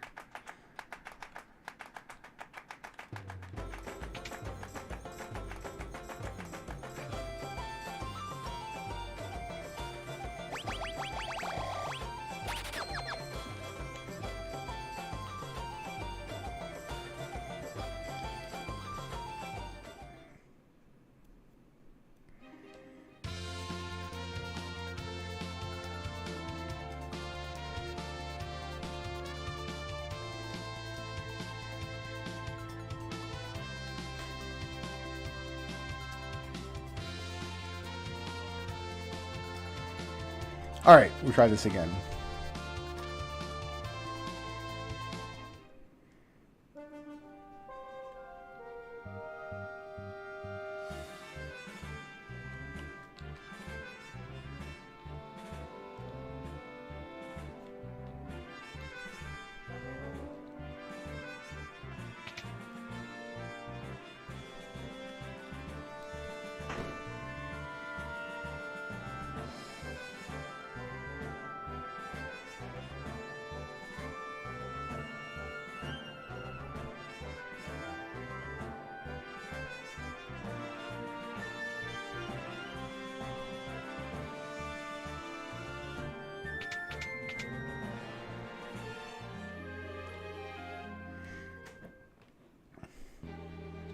Still don't think we're going to make any headway against like a red dragon or anything.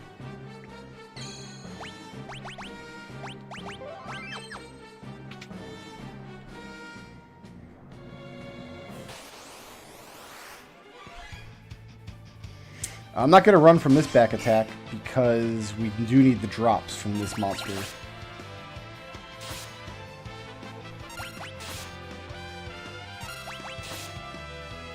Four hits for exactly 200. That's kind of suspicious.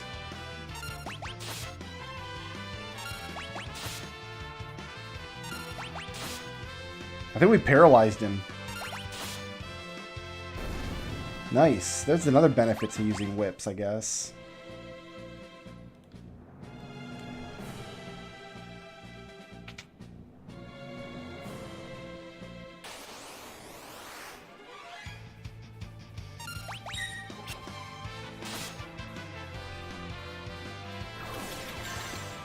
I wonder if we're paralyzing... Okay, he just took a turn. It's like, I wonder if I paralyze him and that's why he didn't react with Flash. But maybe they just don't always do that.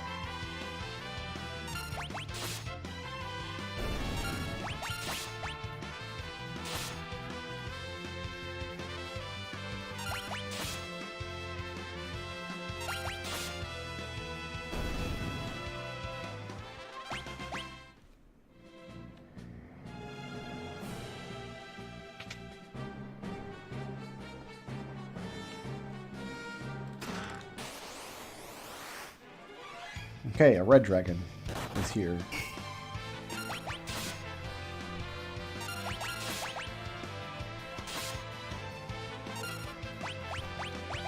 I think we're going to want to heal every point of damage. And I just want to see what kind of hurt Atomic Ray puts on us.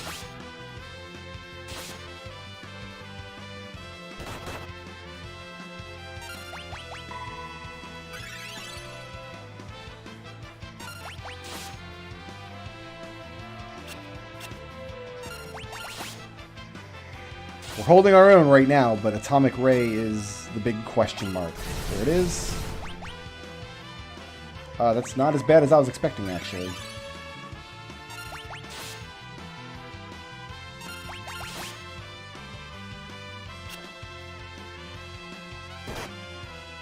Benefits of not having put on our heavy armor, maybe. And sticking with the ninja gear for now.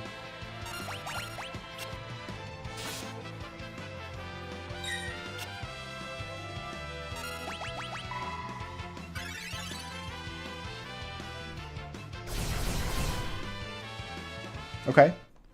So survivable.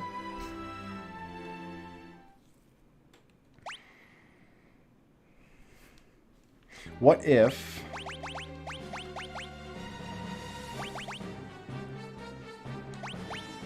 we put on Gaia gear?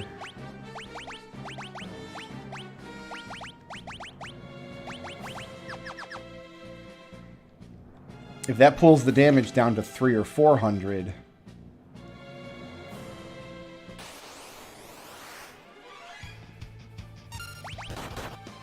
and we're in even better shape.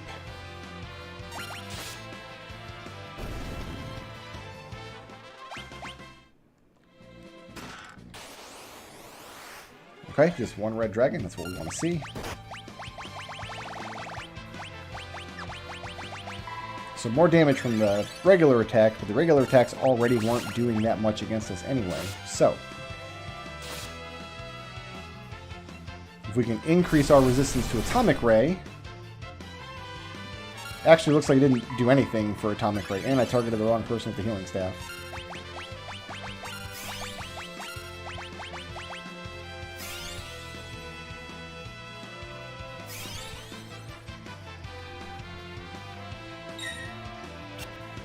Probably doable if we just keep spamming high potions like that, though.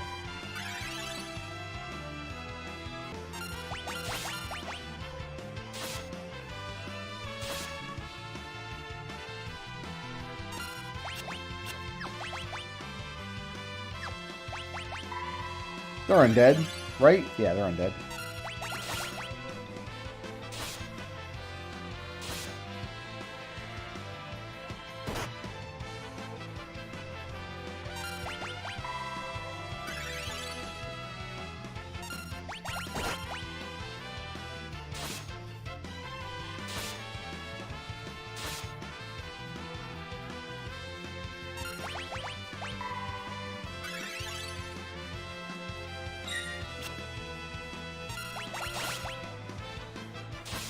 I have no idea how much health this thing has. We're taking down 300 damage at a time.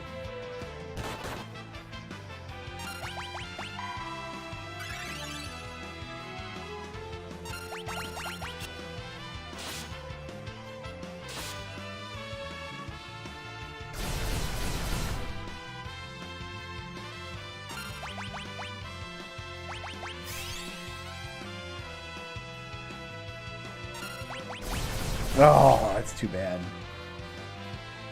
Yeah, if he just is going to spam it, then there's nothing we can do. We can pull it back if he attacks, but we need a few rounds.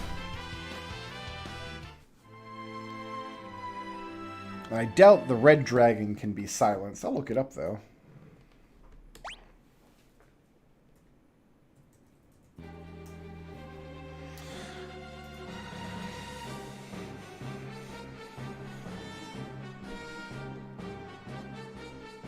Let's see, what does the wiki say? Oh, there's so many friggin' ads all over this wiki. It's almost unusable. Awful.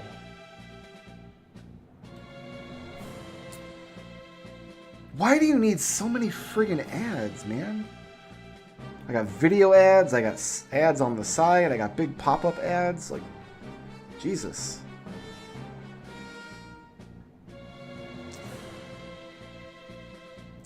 Silence is not among its status immunities.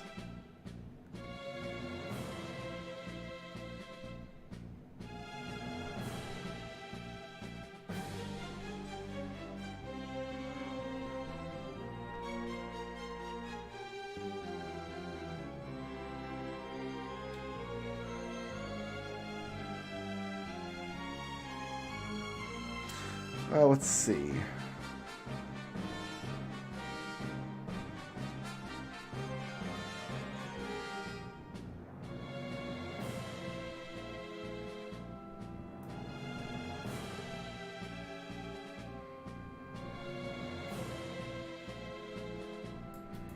Yeah, there is no quick and dirty way to win this fight. It has 7,500 health, so we were doing about 350 maybe. 21 attacks. We gotta get through 21 attacks without seeing back-to-back atomic rays.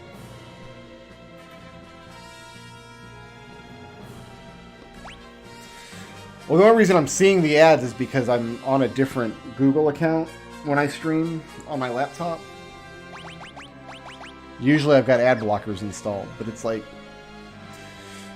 what we're going to do then is go up the tower. Normally. You know, I'm going to leave the Gaia gear equipped. Why not? We'll loot the tower. We got to do a lot of fighting here anyway. We have to get at least 2 reflect rings.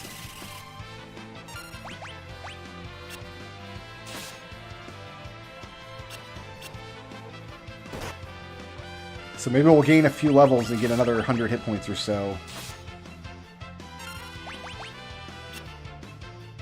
Make that fight a little more tenable.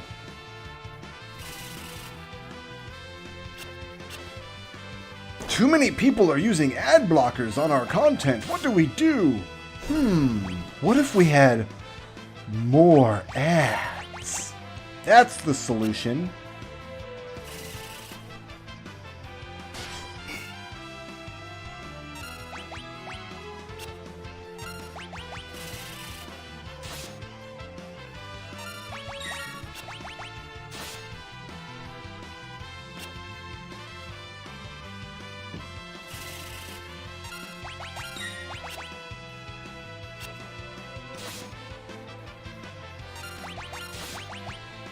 I mean, it's also the Final Fantasy wiki, so who knows if the information is even correct. I've found so many things wrong on that wiki over the years.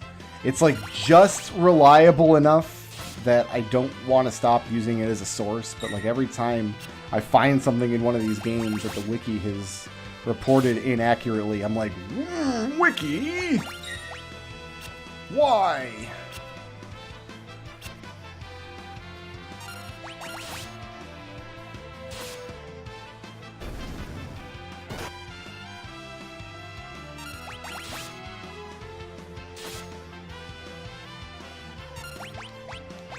But I do want to get the blood sword at least. The gold hairpin I don't need, but the blood sword, having it in the repertoire, I'd rather have it than not have it. And we can't revisit this location, so we've got to figure out how to get it out of here before we kill Atomos.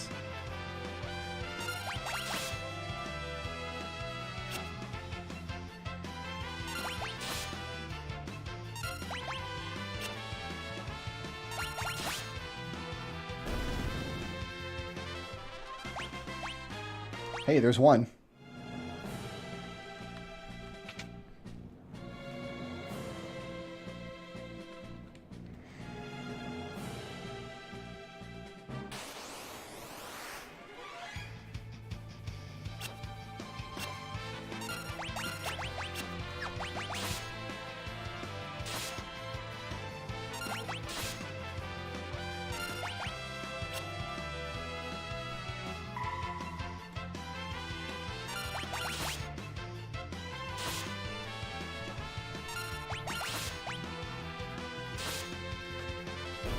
We are seeing the big fall off in damage, though, like, for sure. Wasn't as noticeable in the first world, but we're starting to see it now.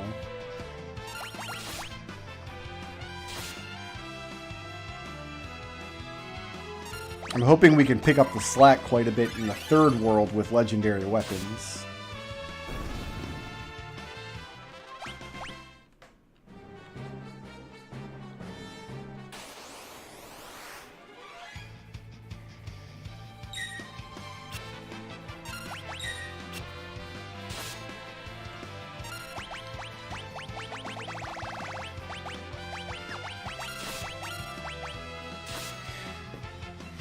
Should I stop at 2 reflect rings, or should I try to get 4?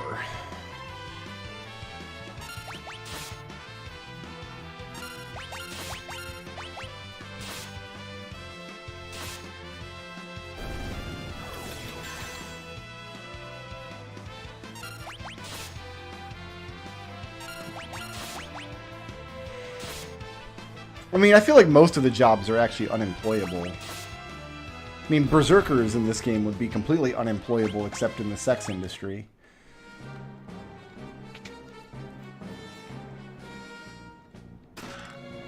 It's a lot of gil.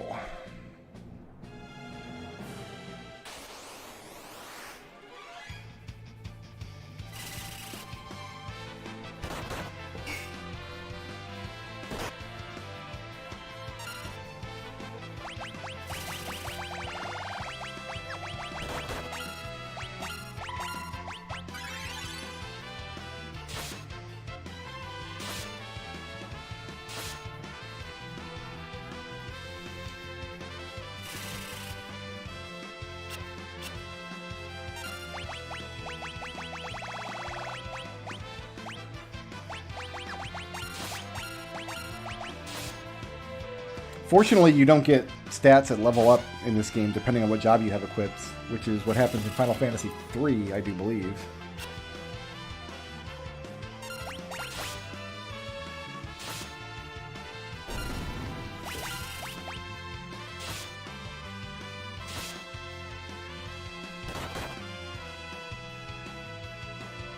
Or maybe it's just HP you get at level up in Final Fantasy III.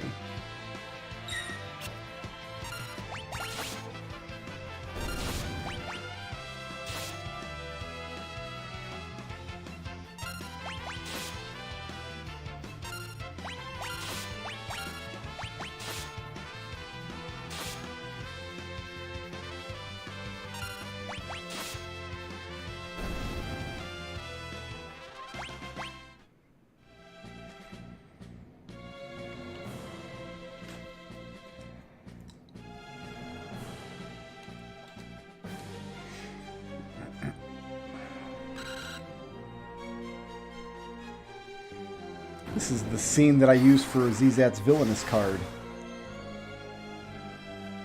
Him blasting that little goblin guy.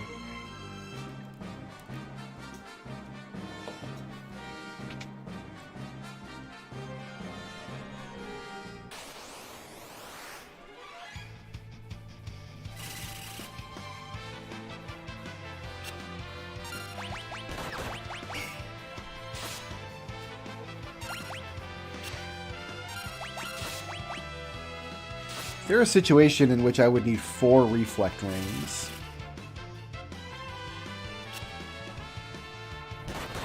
If I had 4 reflect rings, I could beat the red dragon, no problem.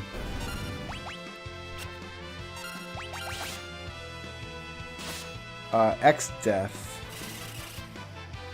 at the end of World 2 might require reflect rings.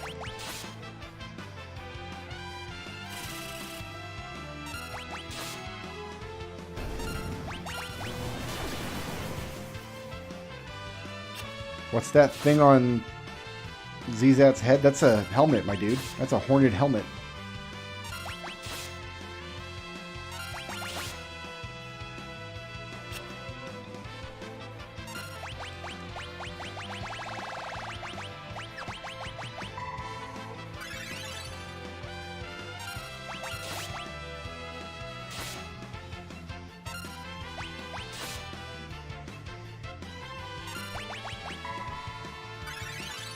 I don't know what level we would be if I did farm up to 4 reflect rings in here. First one dropped pretty quick. You know what we should do, actually? Before moving on, let's do a little bit of science. Science again! I said science again. That's not the treasure room I was looking for. We're going to run from a back attack.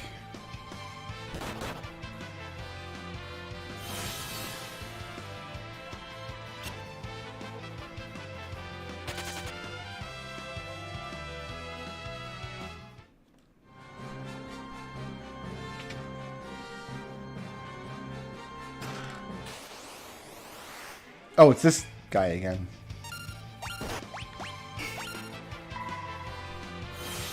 Okay, so the reflect ring does reflect the heal staff, which is what I was interested in learning.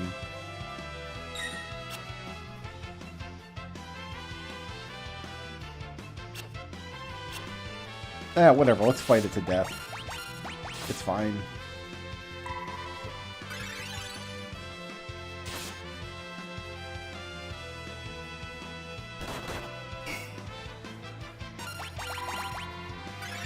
We only need like 7 good rounds like that without seeing Atomic Ray even once.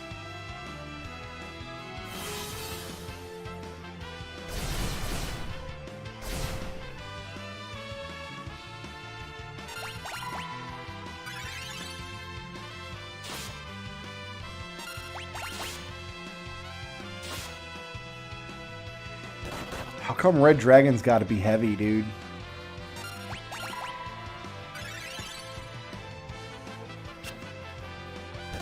If they weren't heavy, I would just pop a Phoenix down on them.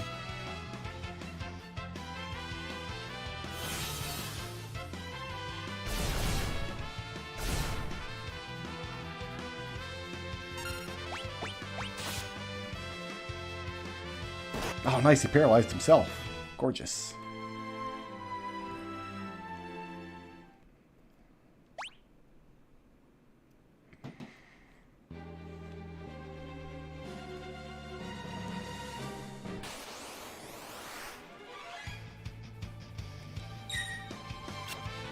No, I don't need the reflect ring on anymore. I've learned what I needed to learn by it.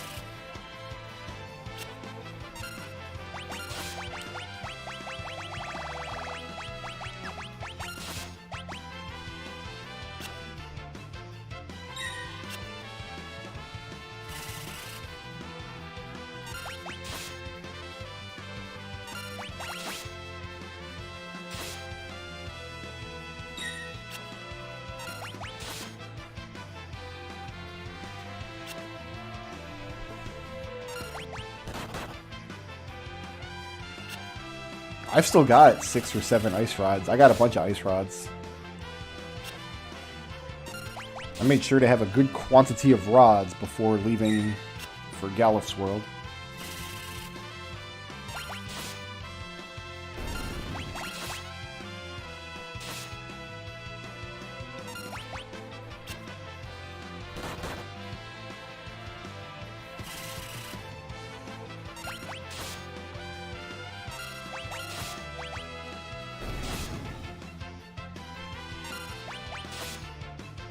The blood sword might be worth 4 rods, just to have one in the inventory in case I need it again at some point.